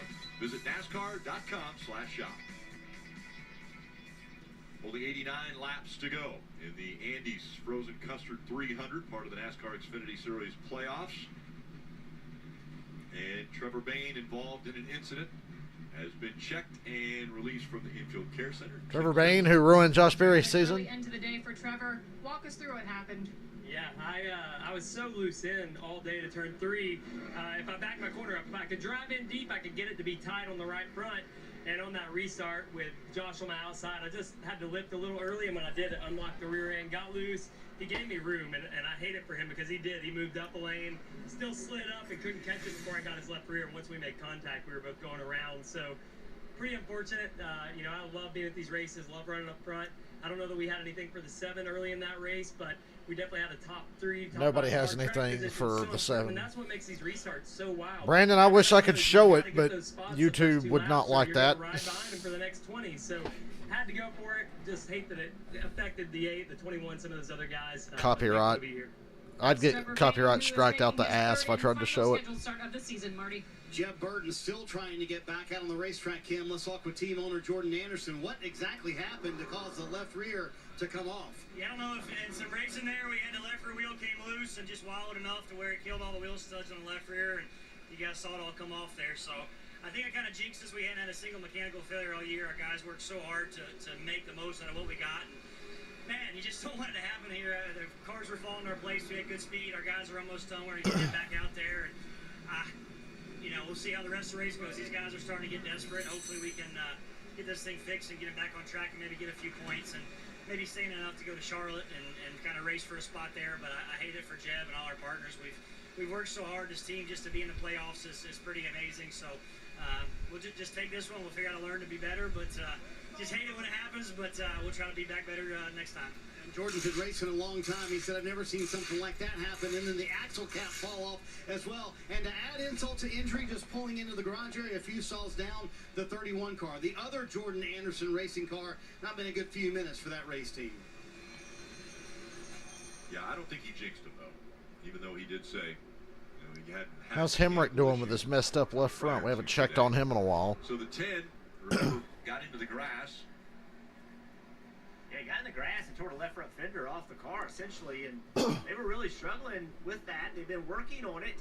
He was running 13th when this caution came out. They chose to come down pit road and pit. He's now back into an 18th spot. But with all of the troubles that everybody else has had, all the other playoff drivers, there's still a ton of points that this 10 car can go get. Like I said, he had gotten to 13th, a lot of quality cars out of this race. He can turn this. Allgaier inexplicably picks the outside again to give Custer another opportunity to steal the lead. Choose taking place. Inside versus outside. And saw Allgaier and Custer. Allgaier's going to be on the outside for this restart. We're going to restart with 86 to go, which is outside the fuel window for all of these cars. So we definitely need another pit stop. You would imagine it would be under yellow since we've had 8 of those today. But what this race tends to do is have this rash of yellows, and then if we can get, you know, hey, Jeb's back on track. Everybody settles in, then we see a long green flag run as we see the 27 of Jeb Burton repairs complete. He'll rejoin the field, and he has about 3 or 4 cars out there on the racetrack to be able to gain spots on that are out of the race ahead of him. Trevor Bain, Jeffrey Earnhardt, his teammate Parker Ritzlaff. So and potentially more coming, right, from what we've seen so far.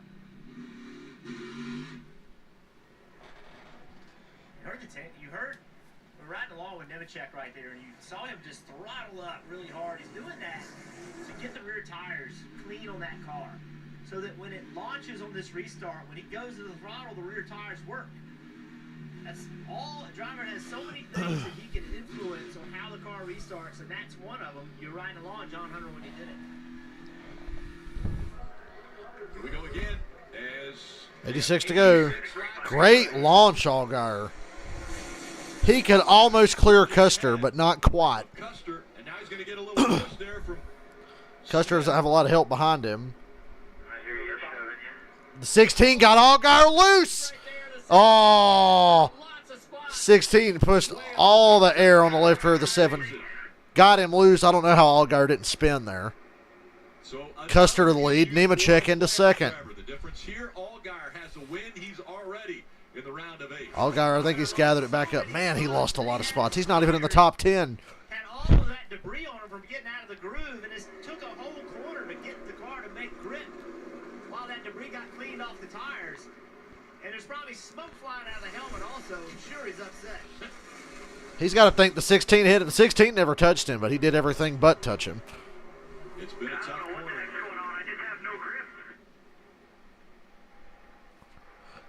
just really lose right there. The 16 couldn't wait. 16 wasn't going to wait. We're past halfway and due for a long green flag run. You got to go now. Sideways right there and finally chasing it way up the racetrack. It's interesting to see if they can rebound. Crazy Allgaier kept it out of the wall. Positions outside the top. He ain't even in the top 15. He's 16th. Just a few laps left in this race to do it. He still doesn't trust the race car either, but see the battle for the lead. John Hunter Nemechek been fast all year long. Now putting a lot of pressure on the 00 Custer. Parker Kligerman has moved into third place there in the 48 car. He's the one taking advantage of all of these problems that are happening to the playoff drivers. Parker has got 7 points through the stages today and a top 5 finish going into the Roval, a track where we think he'll have another top 5 run. A track where he thinks he has an advantage on big trash on the grill of Kligerman's car. He's in third. For this 48 car, he's got a little bit of debris. A little bit. That's a lot of debris. That's going to be a problem. He's going to have to try to get behind the 16 car, see if he can get to the bumper of the 16 and be able to remove that. Marty. You know, if the 16 don't punt him out of the way first. He hasn't said anything about the temperature so far, but Patrick, he's about to. said that a second ago, so they're going to try and sneak in right there. He's going to lose 2 spots. The 18 got to was inside there. There it goes. He lost 2 spots, but got the trash off the grill. Spinner. Caution's out. Good God. Cram. No contact. Didn't hit anything. When we show Parker Kligerman's car, Steve had the left side of the grill taped up to try to get enough downforce and enough cooling, and that debris was on the right side. So it was worst case scenario for them. He had to get that off. I agree. I mean, it was a large piece of debris in exactly the wrong spot. Parker did a great job of kind of letting his car go, getting in line. Oh, Texas Motor Speedway sucks.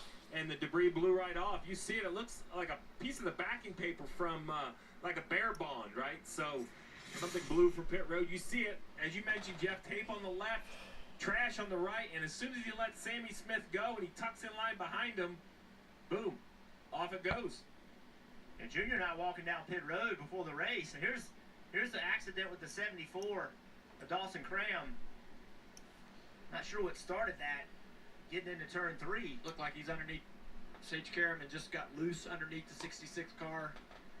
Does a good job of keeping the car out of the fence. Everybody does a good job not piling in there. Well, we see this car had his left side of it's taped up. I noticed while we were walking down pit road, there were many cars that had no tape whatsoever on the grill. And there were others that were taped up like Parker Kligerman's car was taped up. And the second I saw that on Parker's car, I thought, you know, that is a risk you take, right, Steve? Is you want as much tape as you can run, but because it makes downforce and it reduces drag. But too much tape and you get some debris on it, now you're overheating. But you can't give it up. You cannot give up the performance advantage of adding that tape. No, in the ambient temperature, we talk a lot about what it does to the drivers. What also makes cooling the engine very inefficient because the air coming in the grill is so hot. So 80 to go is outside of fuel window, but we've only had 10 green flag laps. But 28 laps total. I just wonder if somebody thinks it's time to kind of get ahead on the And Daniel Hemrick and Justin Allgaier appear. Allgaier got punted back to 16th. Arrow punted, we'll say. But he's going to pit as they hit 79 to go here under caution. And the 10 actually just made a recent stop. I like this call. I was thinking that to myself a second ago. I was like, man, I wish this was about 10 laps later. But they're going to try it now. Let's fuel have any take on that next stop, Dave. And for Justin Allgaier, they'll go ahead and change Goodyear tires because he says in addition to getting jacked up on the restart by the 16, I just feel like a tire may have equalized on me or something. So they'll get 4 fresh ones here, send it back out and see how far he can claw forward. They can't do what they did last week at Bristol. There was so much tire fall off that the cars on old tires were eaten up by Allgaier, but he does believe that this will help him in the long run this afternoon. So equalize. These cars were in interliners. The interliner should have about 15 pounds more pressure than the tire itself. If you're running 40 in the tire, you want 55 or so in the interliner. And if the seal becomes loose, they start running the same pressure. Well, now instead of having an inner tube, you just have a big chunk of debris in your tire. And that will make one shake. It'll make it lose grip. So that's what they mean by an equalized tire. Hot. We've heard that out of numerous drivers and no shit, it's hot. Everybody around this racetrack. Well, it is the hottest Xfinity Series race at Texas. 99 degrees today, shattering that record.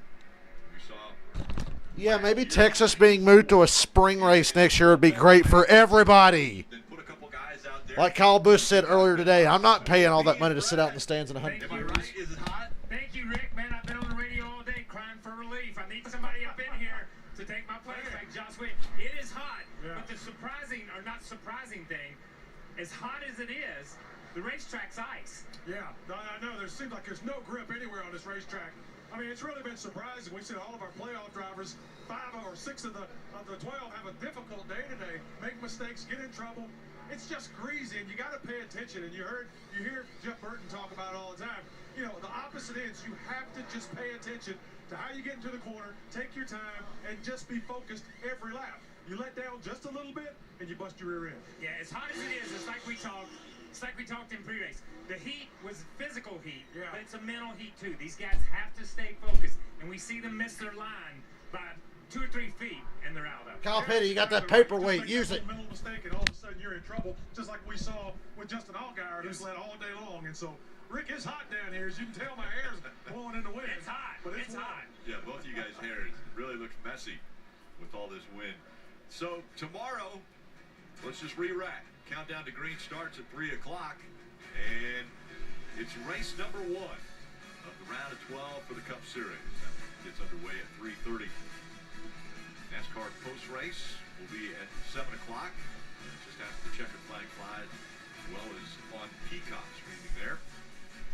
With 78 to go, getting ready for another choose as the cars are coming to the arrow now. We'll see. We saw what happened last time to Allgaier. Nemechek's up there now. Yeah, Parker Kligerman gave up a road. He could have jumped to the outside, but he decided to stay on the inside. Actually gave up a road to restart on the inside. See how that works out for him. Custer will be on the outside, Nemechek on the inside for this restart. A couple Smiths right there in row 2. With all the issues of playoff drivers, a couple of drivers doing a good job so far today. We talked about Chandler Smith a little bit, but also Sammy Smith in that 18 car, currently sitting. They finished the race now 20 points to the cut line, so he's done a good job in that 18 car. And that's what Jeff Bendry and his crew chief wants. Hey, let's just, if we can run 5th, run 5th. If we run 8th, run 8th. Run 18th, run 18th. Do not wreck this race car, because that's been their trouble. They've had good speed, but they've been in a lot of wrecks. And Jeff's just wanting to calm him down, get him in a position where he understands that running 8th's not a failure. That you maximize your day, get all you can. That's what young drivers struggle with. It's hard to come to grips with not winning. You gotta win, you gotta win. But in championship racing, you have to earn points. You cannot give them up. Getting ready for the restart. Well, Allgaier buried deeper in traffic, but with fresher tires now. I don't know if that'll pay off or not. If he can stay out of trouble. 76 to go. To me, it's a new race out here at the front without Allgaier involved. Allgaier going 3 wide back there. Be careful, buddy. I know you're confident, but anybody gets too wide, they're going to bust their ass. John Hunter takes the lead. That's bad for everyone. Every mile and a half or big track race, the 20 car is going to show its head at some point. So Nemechek leads for the first time today. Parker Kligerman still running just right outside the top 5. God, that one move by Chandler Smith to root Allgaier out of the way changed the entire complexion of this race and changed the trajectory of Allgaier's strategy the rest of the day. Completely changed it. Creed gives him a break right there, getting down into turn 3. Dave, what you got on the 7 car? Just checked with the team guys, and they told me that none of the 4 tires were equalized. And I don't know, Junior, sometimes if you get shoved out of the groove like that, like Justin did, it just takes a while for everything to come back. But everything was fine in the 4 tires. Yeah, I would tell him the reason why the car didn't have any grips because rear tires were probably off the ground.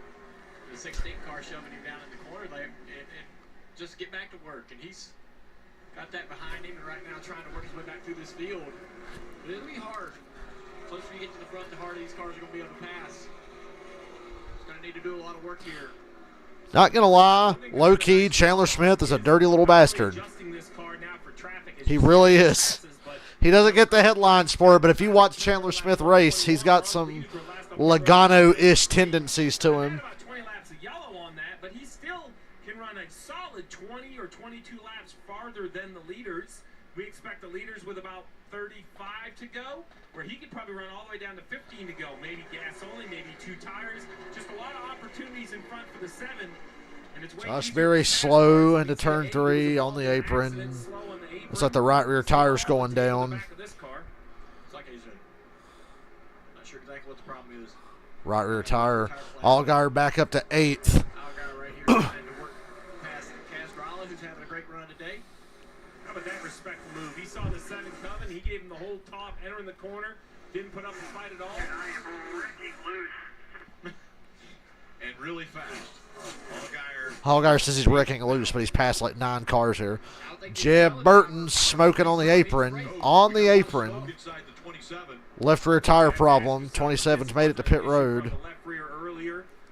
When that axle came out, did it hurt the engine? Did it let enough oil out of the rear gear down the axle tube where it burned up the rear gear? I mean, it seems very coincidental that they had that issue on the left rear earlier and now a second mechanical issue. Back to the garage again for the 27. Broken track bar. I would have thought axle. It might be both. Look at that. Well, that's very odd because you wouldn't think that a loose wheel and a track It's bar done would for be- the day with 70 to go. But either way, bad day gets worse for Jeff Burton, who was already all the way back. And a good day gets better for John Hunter. He's taking off now.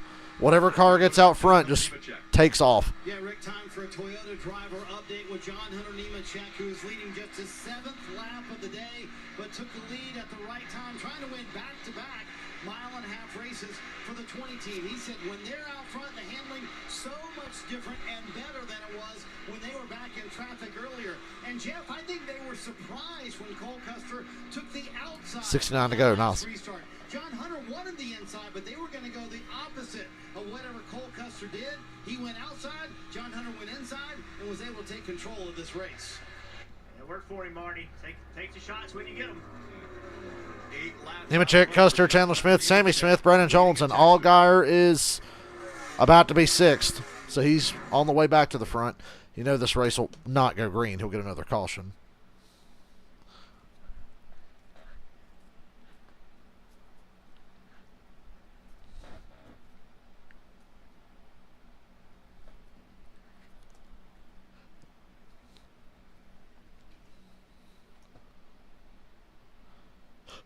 Oh, excuse me.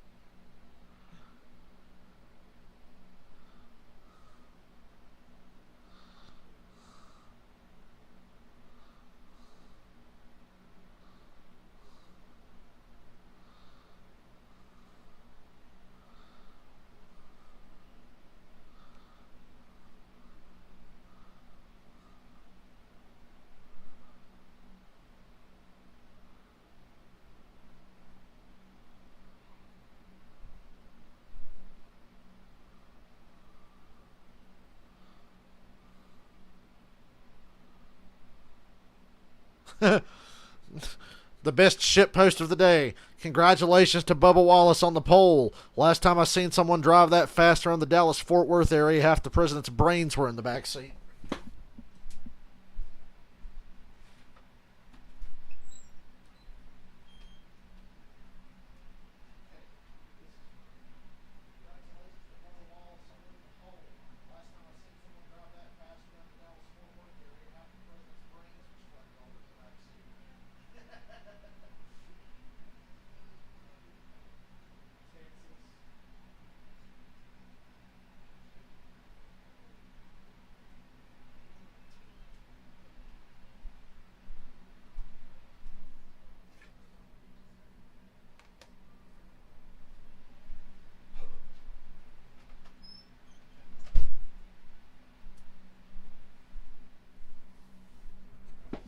And Justin Allgaier is 5th, back in the top 5, and motoring. He's got Sammy Smith and Chandler Smith to pass next, although Chandler's putting pressure on Custer for 2nd. Chandler's got a fast car and a fast pit crew. I mentioned that earlier. If he got out front, he'd be gone too. John Hunter Nemechek is about a 2.5 in front of these two. Cole Custer running in the 2nd spot. Chandler Smith is 3rd, and Sammy Smith is running in that 4th position. Then it's Allgaier who has really made a rebound after coming to pit road on the most recent caution. He is up to 5th already. And then Brandon Jones, the first non-playoff driver up here inside of the top 10. Brandon Jones running in the 6th spot. Chandler Smith looking to the inside, doesn't get the advantage on Custer.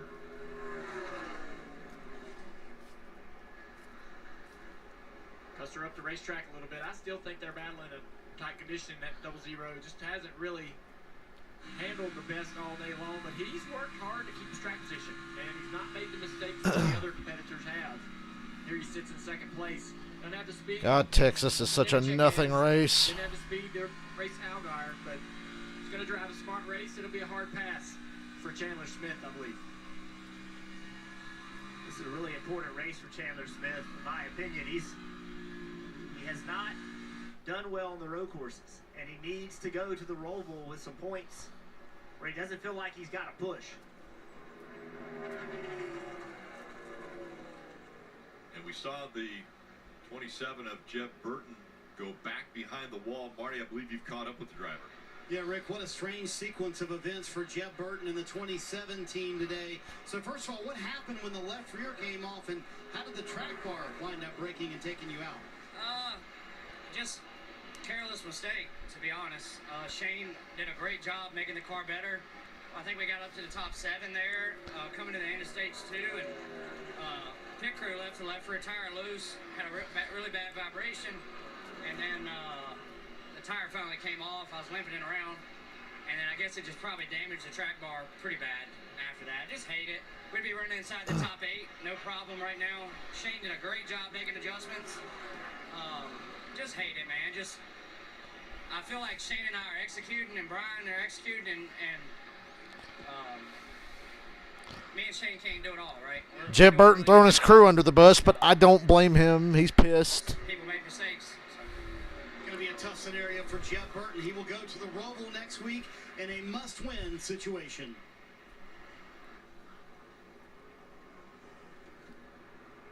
There's Brandon Jones. I was mentioning earlier the fact that he's the highest running non-playoff driver right now in that 6th spot. Yeah, just all year long looking for that win to get him into the playoffs. Came close at Kansas, the last race of the regular season. Ran 2nd. Really found more pace in that 9 than we had seen. And then here he is once again in the playoffs. Not a playoff driver, but running 6th. Having a nice day in the 9 car. Yeah, somebody else is having a nice day. Brett Moffitt. Brett's a good race car driver. We've seen him had success. And he does a really nice job. And some news this week from AM Racing. Talking about having a 2nd car next year in the Xfinity Series. That'd be great to see if they can make that happen. This is a team that's building to try to take the fight to some of the bigger teams. They do a really nice job looking to build on that. Right behind him, Ryan Sieg in 9th place, coming off his best finish of the year, a 6th at Bristol. He's got a top 10 here last year in this race. These are the kind of races where the 39 team can shine. They got the speed to go out there and run in the top 10 at the 1.5 miles, and then when everyone seems to have all these types of troubles, it's an opportunity for them to really excel. Get that 6th, that 5th, that 4th place finish that will come at times for this team during the season. They got a lot of race cars on the racetrack. They field 3 or 4 or 5 cars a race. They're very busy, family-run operation. Good to see them running strong today. And there are 4 drivers that are non-playoff drivers inside the top 10. And the 4th one is Jeremy Clements. And surprisingly, no driver has more starts here than Clements. So much time on track for Jeremy. Again, their family-owned team. He actually started racing when he was 8 years old, racing go-karts. But grandfather, engine builder, just so much about that team and the grit and hard work that those team members do to get him on the racetrack. Yeah, First Pacific Funding on the side of this car. That's a partner that Jeremy has seen for the last few years. It's a good looking paint scheme. A little Texas pride on the hood. Oh, please end this race. Texas sucks. There has been nothing even remotely interesting about this race. It's not even a remotely competitive race up front outside the first lap and a half after a restart. This is still the worst track in NASCAR. I'd rather replace Texas and go back to Kentucky. They drove away from Justin Allgaier, so this 18 car can't. Texas Motor Speedway actively discourages good racing. That's why you haven't seen any today. And you probably won't see any tomorrow. But it is supposed to rain, so maybe we'll get lucky. Man, you're not giving your guy in the 7 enough credit. I think he is coming. He is coming, but he had a big moment a couple laps ago, lost a bunch of time. Be curious to see how the 7 races the 16 when he gets back to him. That looked like the moment that you were talking about, Junior. Yeah, this is it right here, way up the racetrack. Junior saw Allgaier almost eat shit. He's the only one that noticed. Everyone else has crashed when they went up there, so he did a good job just backing out, not trying to race the rest of the corner, just get to the back straightaway without hitting anything. Let's listen to the 7 radio. Mistake, okay? Don't worry about that mistake. I need you to focus and not make any more. I got you on the cycle here, but I'm going to take care of you. We're going to win this thing. I copy that. All right, just give me some radio silence here. Let me go to work. So what I liked there was a couple things. First, Jim Holman was encouraging him that the mistake was okay, but being factual. I can't have you make another. I got you on the cycle. I'm not showing everyone my poker hand, but I got a plan that's going to gain you some time. Taking the pressure off the driver of the 7, saying you don't have to get all these on the racetrack. And then I loved Allgaier and said, well, good. Give me some silence and let me get to work, Dave. Well, Steve, we're coming into that pit cycle window now. Obviously, guys could make it to the end from here, but most drivers that pit on lap 93 can probably only get to lap 165 or so.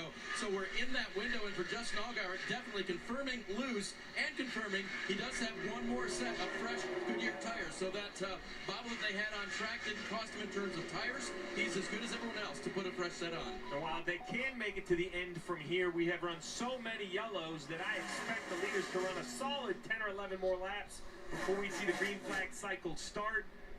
The 7 of Allgaier, he can run further if he chooses, although look at the traffic in front of him. Current green flag run, 27. Well, we're inside the last quarter of the race. I'm eager to get this over with. Race sucks bad enough. It's making my stream suck, too. That's when I get frustrated with a lousy race. Allgaier 4th place. If he can get by the 18, I think the tire advantage is evened out now, but he's just clearly faster than the 18.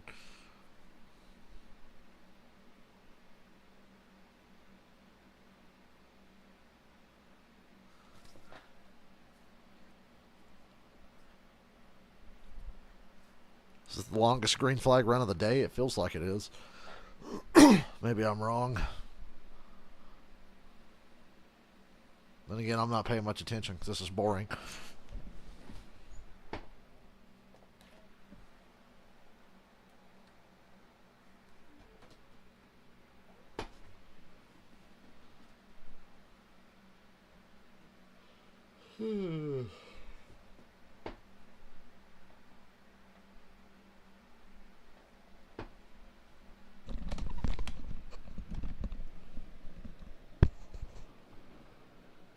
Feel my excitement for Texas Motor Speedway.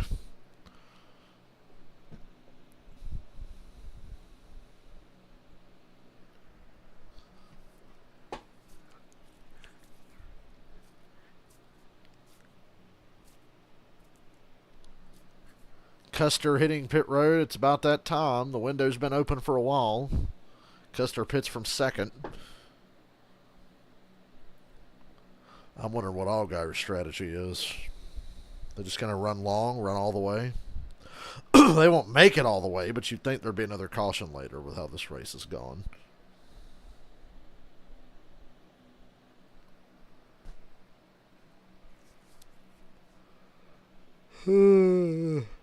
Fuck. Hold up, James Hetfield's talking. They bring it wherever they go. It's going to be a hell of a show. Yeah. I got time for James Hetfield any day of the week. I will unmute your commercial if James Hetfield was in every commercial, I would never mute my TV during commercials. Yeah. That's a fact.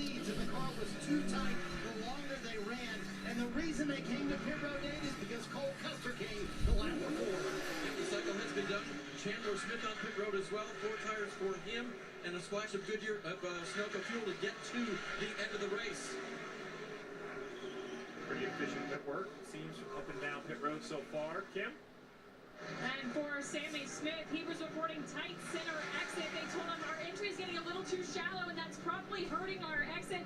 4 fresh Goodyear tires, Sunoco fuel. They did free him up with the air pressure, Marty. Parker Klickerman was coming off his career best mile-and-a-half performance at Kansas, where he finished 4th. He has been top 5 today as well. So the car's just too tight the longer they run, but impressive speed on this 2018. Well, we heard the radio. Not a great stop for Kligerman. I have you on the cycle. And what does he mean by that? Well, the 7 of Allgaier continues on the racetrack. 42 laps to go. Allgaier running 31. Allgaier can run a long way. Traffic will update what the leaders do with fresh tires. But this is a very precarious situation for everybody that has pitted, because you see on the left-hand side that Allgaier has a bunch of cars 1 lap down. So if the yellow does come out, this is going to be a huge break for Allgaier.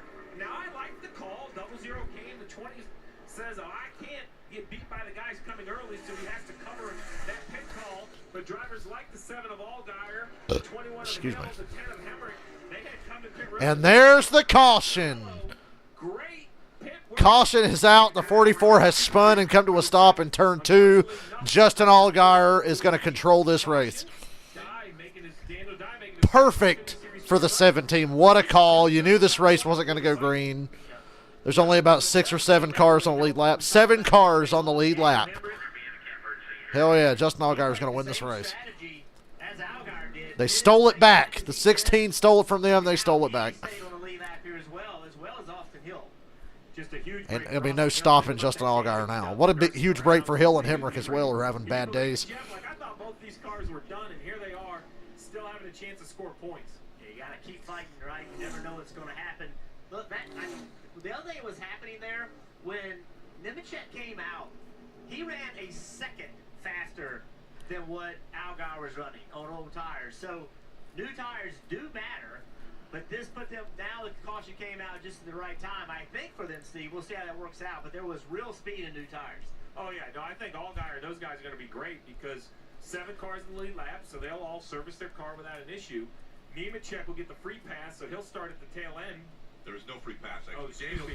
Daniel Dye was in the position. Yeah. So that means Nemechek, Custer, those guys will take the wave around.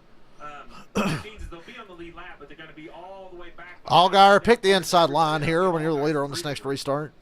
Keep it simple. Isn't that always the case? Let's see what happened at 44. Daniel Dye was going to be the free pass car, and he's the one who spun. The groove's moved up there, but he's quite a ways higher out of the groove. Didn't hit anything. Came to a stop. Doesn't do any damage to the car. Not many people have been able to spin over there today and say that. So It kept getting easier and easier the higher it went. Just like a lot more feeling at the steering wheel. The steering wheel was way more stiff the higher I'd go, and I'd have more ability to cut down and have a better run down the backstretch. Daniel, a truck regular. Yeah, the 19-year-old out of Florida making his first Xfinity Series start. And, I mean, I know he spun out there, but look at the car. It's clean. No dents. To your point, Junior, right? He kept it out of the wall, so he'll have a chance to run all the laps today. That has to be the #1 goal of anyone making their first start. See the points as they run with 38 laps still to go here at Texas. So now pit road will be open. Allgaier, Hill, Hemrick, Yaley, Sieg. We keep talking about Allgaier and Hill and Hemrick because they're playoff cars. But let's talk about J.J. Yaley, the only driver this weekend doing double duty. He's running 4th. Kyle Sieg running 5th. Ryan Ellis running 6th. And Anthony Alfredo, we see the Andes is the big sponsor. Well, Anthony Alfredo, Clean air is king. Car running 7th on the lead lap, so they'll be able to service their car and Here restart comes Allgaier. top 10. You see the big gap behind the 7. They can take deep breath. No penalties here. Don't speed on pit road. You got a lot of time. No pressure, no. 30 out back. There you go. 30 out back. Dave. And that's like the third time Jim Pullman has reminded the pit crew, you do not need to rush here. So just a good clean stop. That's what they need. Render his car was loose and losing rear lateral grip, Kim. How about the fight in the team of Daniel Hemrick rebounding after getting the grass early? Daniel said super tight exit of 2. They will put tape on the grill, air pressure adjustment on that Chevrolet, Marty. Speaking of fight, how many times have we seen this from Austin Hill and Andy Street? And the Allgaier will be the leader. To rally back, where the contact earlier, the car does not look pretty. Now Austin having some issues. 21 here. having a slow stop. Trying to make sure that the left rear lug nuts are tight. But they discussed on the radio, we have a legit shot for a top 10 today, which is unbelievable with a race car that looks like that, Rick. Yeah, getting caught up in that accident with the 8 and the 19, just getting collected. But they have battled back, and as you mentioned, could get a top 10 finish. Again, 30. What a great strategy for Allgaier. That strategy usually never plays out, but I'm so glad it did because he deserves to win. He's got to go out and do it now. There's still going to be 30 whatever to go. I don't know. I don't feel like counting.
Under 37 to go. The NASCAR Xfinity Series Playoffs. It's the Andy's Frozen Custard 300 from Texas Motor Speedway. Shadows starting to creep over the front stretch. You mentioned Anthony Alfredo has a career best finish here. So we talked about the cars like Anthony Alfredo that stayed out and caught the yellow. So as we see the cars come to the choose, let's talk about position. We see Allgaier lead lap. Behind him, Hemrick, Sieg, Alfredo. Allgaier picks the outside. It'll probably work. He's way faster than the cars he's running with. You know, his only threat right now is John Hunter Nemechek back in row 6, I think. So what makes this more confusing is there's that bright yellow car, Brandon Jones, the orange car, Parker Kligerman. They're 12th and 13th in the running order, but they are not 12th and 13th on the racetrack. Yeah. But because they took the wave around, this is how it lines up. Lead lap cars, lap down cars that pitted appropriately, then wave around cars. So it's kind of like group 1, group 2, group 3. For that reason, you know, it's not just, hey, Parker, great job, you're on the 13th. He is going to be in chaos back there, Jeff, trying to work his way through these lap down cars. Well, the chaos, yes, but the pace difference between the cars is huge. So you got cars that were in the front leading laps, and now you got cars that couldn't stay in the lead lap between them and Allgaier and Hemrick. And with Hemrick on the bottom, he's wrecked as well. So the closing rate's going to be massive. These guys trying to work themselves through. You got to be aggressive, but they also got to be smart, Marty. And Jeff, here's the other interesting thing. John Hunter Nemechek has not raced around these cars all day long. So he quickly asked his spotter, Tony Hirschman, who's around me? What has their day been like? That important information getting to John Hunter right now to get a book on the other drivers around him. 35 to go. 35 to go. This is the second race of the playoffs. Wouldn't hurt my feelings if it went green all the way. With all that jamming up mid-pack, it's not going to go green all the way. Holy hell. Woo! Big miss. How are they not wrecking? How are they not wrecking? Allgaier clear down the back. He should set sail. Trying to take everything they can on this restart. This shuffled this field so much. There's slow cars up here struggling to just not be in the way. There's fast cars mid-pack looking for a place to go. A lot of spots in that 16 car. You see the rest of the field trying to work their way through this traffic. John Hunter Nemechek, Cole Custer, and Parker Kligerman nose to tail as they try to go by some of this lap traffic. They've done a nice job of picking off several of those lap cars without getting an incident. That's really the goal right here. See him getting by Ellis, who's running in 6th, by the way. Battle 3rd, Austin Hill underneath Kyle Sieg. If you Kyle Sieg, this is a situation you haven't been in before, and this is where it's really important for Steve Kyle Sieg 4th. to be talking to you. Hey man, just hit your marks. Race your race. You drive the racetrack. Don't worry about what's coming behind you. Focus on you. Don't get intimidated by all these people. Because they're coming. We see Cole Custer in that 0-0. Parker Kligerman right behind him. They both went by Anthony Alfredo there.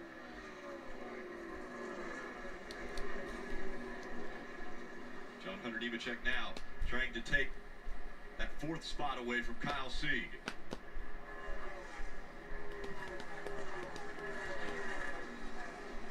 Nemechek making up ground. 2.8 seconds back now. Parker Kligerman running in the 7th position, Marty. Impressive speed for Parker Kligerman, trying to get another spot from Cole Custer. Remember, he came in 22 below the cut line after the mechanical issue in the first race of this round at Bristol. Parker told me this morning, if we can cut half of that out going to the Roval, we feel really good about our chances. Well, look on the left-hand side of your screen. They've done better than that. Right now, -8 below the cut line. And, Junior, I think going to the Roval, where Parker is so good at the road courses, I think they feel pretty good about what they'll have in 2 weeks. Absolutely. Absolutely. This is exactly what the 48 team needs to do. They've avoided any massive mistakes that would take them out of this race today. Very few playoff drivers have been able to avoid mistakes today. I think you can get a few more spots. Bubba expected to win when he was in the 43. That's fucking news to me. Job even easier going into the Roval. John Hunter Nemechek on the inside of the 21 of Austin Hill right here. Austin's going to race him hard.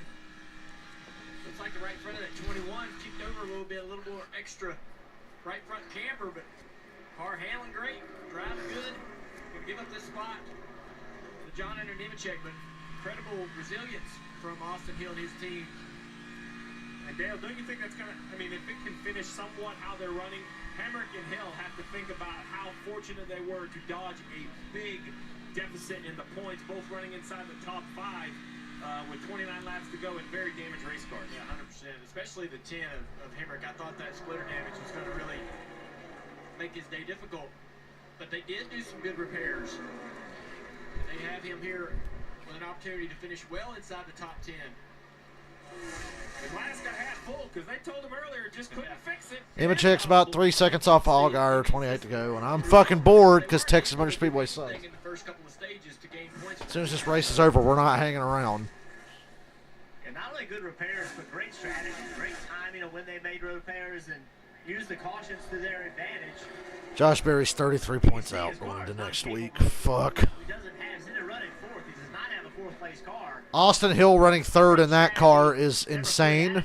He's not going to stay there because here comes Custer and Kligerman, but wow, the fact that he's been there that long. 10 is just going to be crushed with the day that they're having, right? He's currently +9, but I mean, look at the 2 car. There's no damage. It has just been bad. There's no other way to put it. They've said it on the radio. They don't know what is wrong with this 2 car, but it is a very bad day and a very bad time of year to just totally miss the setup or have an issue, something amiss for the 2 car all day. Yeah, Sheldon Creek started 24th after qualifying, so it's been a difficult day for Sheldon. Yeah, no stage points. Much like what Dale pointed out, what the 10 was against because of the accident, well, the 2 just was never good enough. And I mean, this is what keeps a crew chief up at night, right? Is having a car that you just flat miss the setup on, or something is not installed correctly. Maybe there's a slug upside down, maybe a caster or camber slug. The setting's the wrong way. You know, it's hard to believe that a team that has been so consistent. Now, I know they've had their issues with finishing some races, but their speed on the 2 has been relatively consistent all year long to be just this far off. This is one, guys, Jeff and Junior, when this one comes back to the shop, if it's still in one piece, we're going to spend a day post-racing this car to find out, were we just this far off with our decisions, or did we have a mistake to make sure we don't make it again? Yeah, and if you put this car back in the trailers of primary, don't tell me. Oh, you just lie to me. Yeah. Oh, yeah, after we post-race it, I cut both fenders off it so they couldn't make me take it again. I know, that one's done. I don't care if we do find something wrong. Brandon Jones closing in on Creed now. Now that Nemechek is clear in the second place, just watching the lap times on this number 20. 2.5 seconds behind Allgaier, the leader, but he's quicker. Every lap, he's about a 10th quicker. Nemechek's slightly quicker than Allgaier. I just wonder if Allgaier's cruising. He's got clean air, nothing going on. I figure Allgaier's just chilling. 20's running hard to try to run him down. I don't think he's going to be able to run him down. Now, if there's a yellow, that could change things. Yeah, and they've done that. This changes everything. John Hunter's been really moving around the racetrack, and you're right on board with John Hunter with the Toyota onboard camera right now. Ben Bayshore said something interesting, Steve. Right before they went back green, he said, I think that this run is going to be perfect for us. John Hunter has struggled on the longer runs today. About 35 laps at the end of this run here, at the end of this race. So does it come down to that, Steve? Sometimes it's And we have a caution. really works for you. Caution out right Piece of debris in the middle of the backstretch. Big chunk of metal. Don't hit it. Yes, Marty, absolutely. Debris. Jacques debris. There's that yellow. This changes probably nothing, but you know, it gives Nemechek an opportunity, especially because Allgaier is going to be dumb and pick the outside. Nemechek's car is suddenly a race-winning capable car after not being really that all day long. I mean, look at the time of day, right? These guys have been in this car now for what? Well over 2 hours as we close in on just past 5:20 on the East Coast. Do I have that right? Yeah, 5:20 on the East Coast. Oh, sorry, 6:20 on the East Coast, 5:20 local. So these guys have been in the car for, you know, over 2 hours. Tires up on the wall for a lot of these guys. It's going to be a real interesting situation to see who can kind of cool down, take a breath, and focus when it matters. This is not a caution. We've been talking about Hemrick catching that break. This is not a caution he wanted to see because all those cars behind him now are able to catch back up. They've gotten some timely cautions, and this one is not the one they wanted. So now, do you get tires? Do you not? You heard, come on, from the 00. But Custer's probably going to pit. On pit road has the same amount of tires. That might drive some of the decision. Let's see what happens. Allgaier and Hill stay out. Nemechek pits. Ooh, that's a lot of cars pitting. Yeah, Allgaier's out of tires. The strategy they played to get in this position cost them their last set of tires. Everybody else has a set. Smoke them if you got them. So now Allgaier could be vulnerable, especially if he keeps picking that outside line. Boy, this could be a game changer for the 20 team. John Hunter Nemechek slides a little bit long in his pit stall, but Ben Bayshore made that point, Steve. He said, hey, the 7 does not have another set of tires. Dave, that could have been why the 7 didn't come down pit road and why the 20 did. Yeah, that's one for sure. They only had scuffs for that. Sheldon Creed wins the race off pit road. Getting his fresh Goodyear tires. He was tight in the middle of the corner, made an adjustment for that.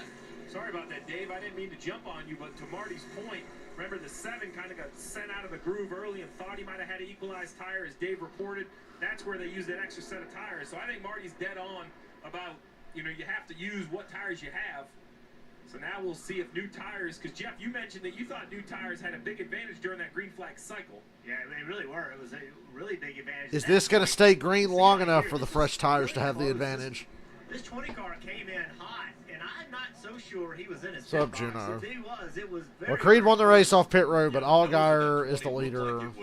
Hill and Alfredo and Yaley stayed out. Nemechek's going to be the fastest car on 4 tires. NASCAR's got incredible. But if we get caution crazy here, I don't know if it's going to matter much. See how close this is. So the NASCAR owns the line. Oh, I see a good solid quarter or half inch between the. So the line is the white line. Right. So the black underneath it, they put down to kind of differentiate between the lighter concrete. Creeds have one of the worst cars here today. They're just trying to salvage A something. real clear defining point, and then you see a little contact right here between the 51 and the 18 leaving. They were lucky that wasn't worse. Sammy Smith. Let's watch this 20 pit stop again. Watch the right front tire changer. It's his job to determine if that car is in the pit box or not. Watch him. See right there? Takes a look, says, yep, we're in, and he starts the pit stop. And he started to change. It would have been a penalty, Steve. But instead, he had the wherewithal to say, hey, I know this is long. Let's check it and make sure that he was in the box. Great job by the right front tire changer. Kyle Power, good job to you. Jeff Burton totally didn't have somebody tell him the guy's name. Right there, Rick. I can confirm the 20 was good. Ben Bayshore kind of held up his fingers almost like he's an NFL official saying, by that much, they barely got it in. And the other key point is that it's an Xfinity Series race, so Ben Bayshore, the crew chief, was actually down on pit road catching the front tires when they came back to the wall. So he would have said, hey, back it up if he did not see that it was a clean stop going on. Sprint to the finish here. Talk about all the small things in a race that make a difference, and that is training and understanding and then implementing the practice. Great job. And Scott Speed. Yeah, we talked What an about ironic the last they name, lost given some how of the slow he pressure was through his running entire back NASCAR for the run. second time because Daniel came on the Scott radio. Speed. My left front just feels ill. There's something wrong, almost like a loose wheel. They checked it. The smoke I tell you what's wrong with your left front. You drove through the fucking grass earlier. That's what's wrong with your left front. And Daniel chose to come down pit road. He said it just does not feel right. So you see him on pit road with that left front tire issue. When you see him jump across with a saw, remember he hit the grass earlier, did all the damage. They've tried to repair it the best they can. They can't add a new fender. So obviously something had moved where maybe it could hit the tire. You saw the crew member cut it away. Great decision by Hemrick. I know he had that track. Shout out to the position, hot but you colleague had to finish PR it. lady. You had such a great day. He has a good car. Even damage, I think he could drive probably inside the top 15. Experience. If you don't Caden, feel where are it's you? correct, come down pit road, make a change. We heard Riley Hurts say on the pace laps, he thought he had a tire issue, ended up having an issue on the first lap of the race. He wishes he could go back and redo that decision. Daniel Hemrick showing a little bit. Gonna go green with 17 to go. As much as I don't want to, and pit a second time. See if the tire advantage can mean anything here. If it goes green, I think it might. 18th position. So But clean air really means a lot, and when Allgaier's been out front, he's unstoppable. 17 laps to go here in Texas. Allgaier and Hill back into the gas. Good restart for Hill, but no push, and he's got a beat-up race car. Alfredo gives a shove to the 7. Ooh, Kligerman stuck it in there on Creed. Allgaier is clear off of 2. Nemechek's going to get into 3rd around the outside. They're stacking up mid-pack. See if the 20 and the 00 can run down Allgaier. Oh, we got a spin. Wreck. That's us. Is that Hill? No. That's Kaz Gralla and J.J. Ailey. Gets caught up in this. And the right rear tire is completely. Allgaier's going to have his hands full here with Nemechek. J.J. Yaley started up there, I believe, at the second row, and just struggling to really get going. He's getting passed by a lot of cars down the back straightaway. And It's been a weird day to have J.J. Ailey that close to the front, impacting the race. Casgralla had nowhere to go trying to avoid contact. Yaley was running 5th. Casgralla 11th. This is the dumbest race on earth. What started this? On the outside line down there, and 3 wide with Chandler Smith and Kaz Gralla, and they kind of squeeze together, and around goes Yaley into Gralla and into the wall. did not provide him enough. Luckily, they didn't take anybody else out. Casgralla couldn't back out in time. You could see him trying to get out of that situation right there. Caution comes out again. 12 cautions already here at Texas with 6. 12 cautions, and this race somehow still sucks. You know how? Texas Motor Speedway, that's how. Everything's suckier in Texas. Everything.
Ooh, this post-race nap is going to feel good.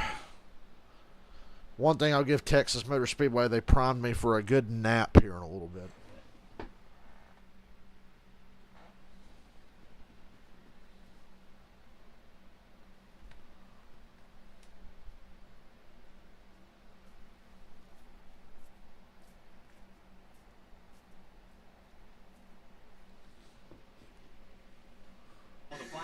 Here at Texas Motor Speedway, and already it has been the most cautions in a race for this season. 12. Okay, the Texas Motor Speedway Xfinity Series track record is 13 cautions. We stand at 12. We got a chance to make history. Make history and still be bored. Speed by. Well, let's bring in the Peacock Pit Box and KP. Bring in the Kyle box. How's Kyle Petty doing? Has he died of heat stroke yet? We've seen a lot of cautions here, guys. Okay, Nostradamus, what are you thinking? Do you think we have jinxed it? Oh, no doubt about it. We're going over that. We're breaking that record. That is going to happen. It's just interesting. You get these restarts, and guys get a little spread out and start racing hard, and you just make a small mistake. J.J. Yaley was running great, having a good day. Stepped out a little bit, and you can't get off of a guy. So I think we got more cautions coming. I'm surprised at the number of cautions. You've not watched a single frame of this race. You haven't missed a fucking thing. There's been 12 cautions, and somehow still nothing has happened. How much you're out, how much you're in. It's amazing. The cautions only keep happening because this racetrack is horribly designed. Lose 10 or 15 points. You literally can't run in a third line anywhere without wrecking automatically. I'm with you. I think we got at least 2 more. We got 2 more coming. We got 2 more. And what about Justin Allgaier? What is going to happen without, he doesn't have the tires. He's got a fast race car. Can those guys clean air, baby, clean air. There's a lot going on. I think you've jinxed us. We're going to run another lap. It was a caution for a chunk of metal, and we're going to sit here and ride around until there's no laps left. Fuck, I'm bored. But I'll throw a number at you. 17. You know what you think about 17? Darrell Waltrip, Matt Kenseth, David Pearson. What? Haven't been involved in an incident today. 21 cars have been involved in accidents already here at Texas. And the guy up front and the guy calling the shots standing by with Dave. That is Jim Pullman, and this morning, Jim, you and I talked about how amazing Justin has been in qualifying with the 3rd mile-and-a-half pole here. How amazing can he be now on the older tires? Well, it's going to be fun to watch, that's for sure. Yeah, it's tough. I mean, we got caught off cycle there, pinned him, and then, the only thing we had left was some 11-lap tires. But, man, this Reese Chevrolet has been off the hook all day, and really proud of all these guys and Justin. I feel like the lap times are pretty good. You get them cooled down, and the fall-off is not that bad. That lap or 2 on their sticker tires burns a little bit off, so who knows? We'll see what happens. Maybe things have equaled out just a little bit, Marty. Dave, let's have that debate with Ben Bayshore, the crew chief for John Hunter Nemechek. So does this caution hurt you with the cycle on tires or help you by bunching the field up? I think it's a help. I think it bunches us up and gives us a shot at the 7. Without it, I think the 7 was going to probably build a 2 or 3 second gap. So this puts us in the ball game. I don't think we're going to beat him heads up. So hopefully with 12, 13 lap newer tires, we'll be able to go get him. You guys want to choose the bottom here or the top here? I think we'll, for us, going opposite of the 21. So if we can get the front row, we'll take it. If not, we'll push the 7 and try to get clear and dogfight it for the win. There you go, and that's what they were just talking about on the radio a moment ago, Steve. As damaged as the 21 is right now, even though he's been pretty quick, they want to go the opposite direction of wherever he chooses when they do make the choose. Well, I'm concerned that the 21 doesn't have a very good right front end of the turn, but I'm also a little Why is this caution so long? It was for one piece of metal. I don't want to hook the 21 or have an issue, so I agree. Opposite of the 21 would be the move. The 10 back on pit road. Still working on that left front there. Still on the lead lap, so no issues here. Well, restarts have been wild today, and we saw earlier Justin Allgaier was kind of dominating the race and drives down into turn 1. It just doesn't really have the pace right here. It gets checked up a little bit. And the 16 gets into the back of him. He gets him up the racetrack, and now he's got all that debris on his tires, and look at all the spots he's losing. But after that restart, he never liked his car again. Even after he got his tires cleaned, he never liked his car. So it makes me wonder, Now that he's restarting in the front, Wolfgang. this is his second, third cycle on these tires. How is his Cheers. confident I'm bored. And we're dragging this out. earlier in the day? I just want it to end. In this situation, it's probably going to take, let's see. Allgaier takes outside again. Nemechek follows him. Hill and Custer to the inside. I'm going to push him, get him out there and get him clear, but I'm also going to try to hassle him in turn 1 and 2. Very much like the 16 car did. See if we can So they do a replay of that move the 16 pulled. I need to strike early. Don't allow that 7 car to get clear and be out front down into turn 3. He can actually try to get on that back bumper, keep that 7 car loose all the way around turn 1 and 2 and get him up the track. John Hunter Nemechek, who's going to restart in the second row.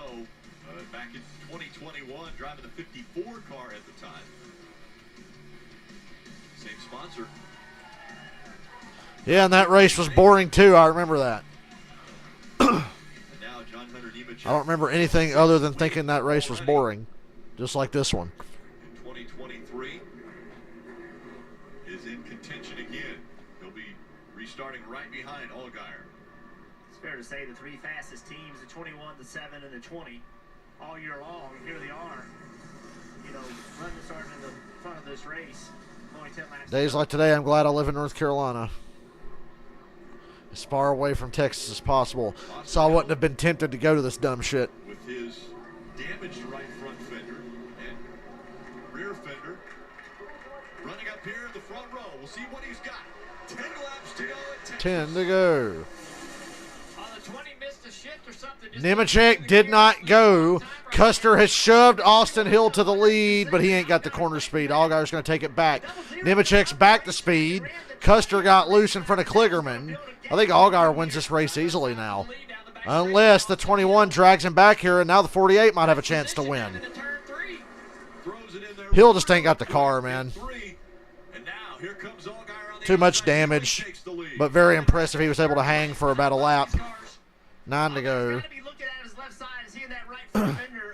What a break for Allgaier that the 20 didn't go and the double zero had a bad corner. Kligerman on fresher tires, though. The 48 won here before with Tyler Reddick. The 48's good here, and he's got the tires. There are enough laps to take advantage of these tires. We're coming to 8 to go. Allgaier looks a little loose. What a run off the corner for Kligerman. 8 to go. Kligerman 8 points below the cut line. But if he wins, that's irrelevant. Allgaier's giving him clean air on the bottom. I don't like that.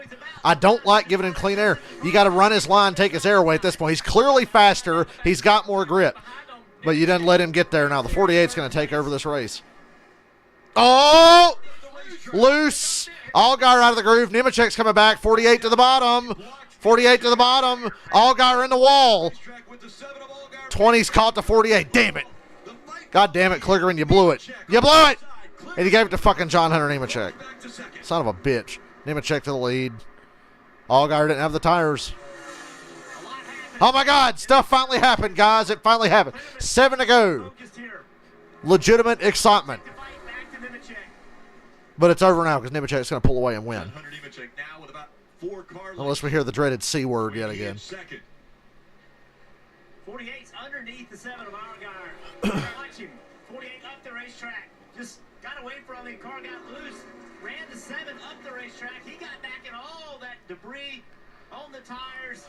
Allgaier bounced off the wall, kept it straight, and drove on. He's 4th now. And Nemechek driving away from Kligerman. Sammy Smith into 3rd after having a pretty midday. Up into the picture as well. He's running 3rd. Allgaier hanging on to 4th.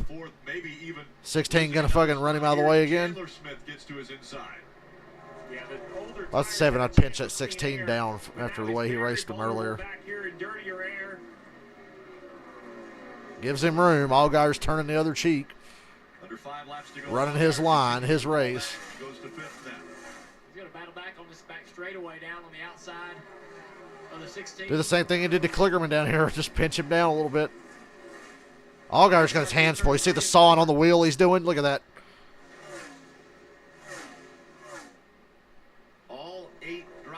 It's the best battle on the track. It's for 4th right now. Ooh, they touched down the front stretch. To the round of 8. Chandler Smith is now clear of the 7 of Allgaier. Solid day for Chandler Smith. And starting back, now if he can finish this thing off, he can go to the Roval with a little bit of point gap that he needed. 3 to go. Turn 3 and 4 on the apron. Slow car in the apron. Not going to bring out a yellow. I believe that's Daniel Hemrick. Hemrick's slow. Well, that could be a huge break for Kligerman. Oh, wow. Hemrick's hit the wall hard. How's that not a yellow?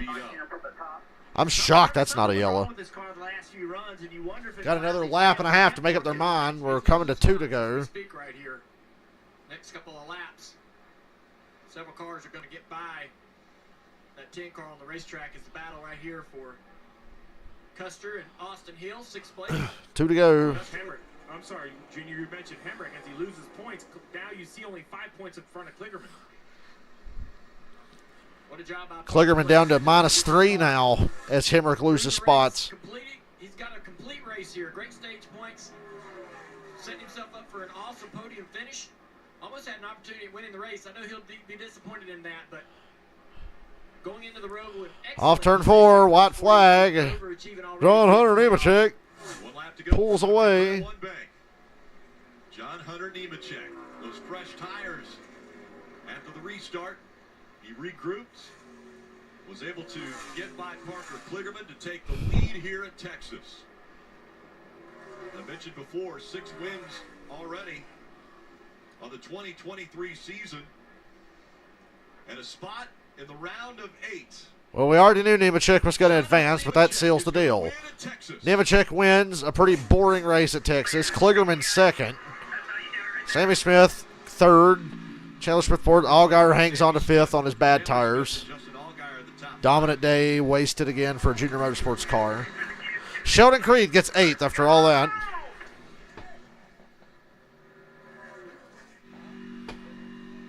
Second win here at Texas. 7th. And mercifully, this race is over.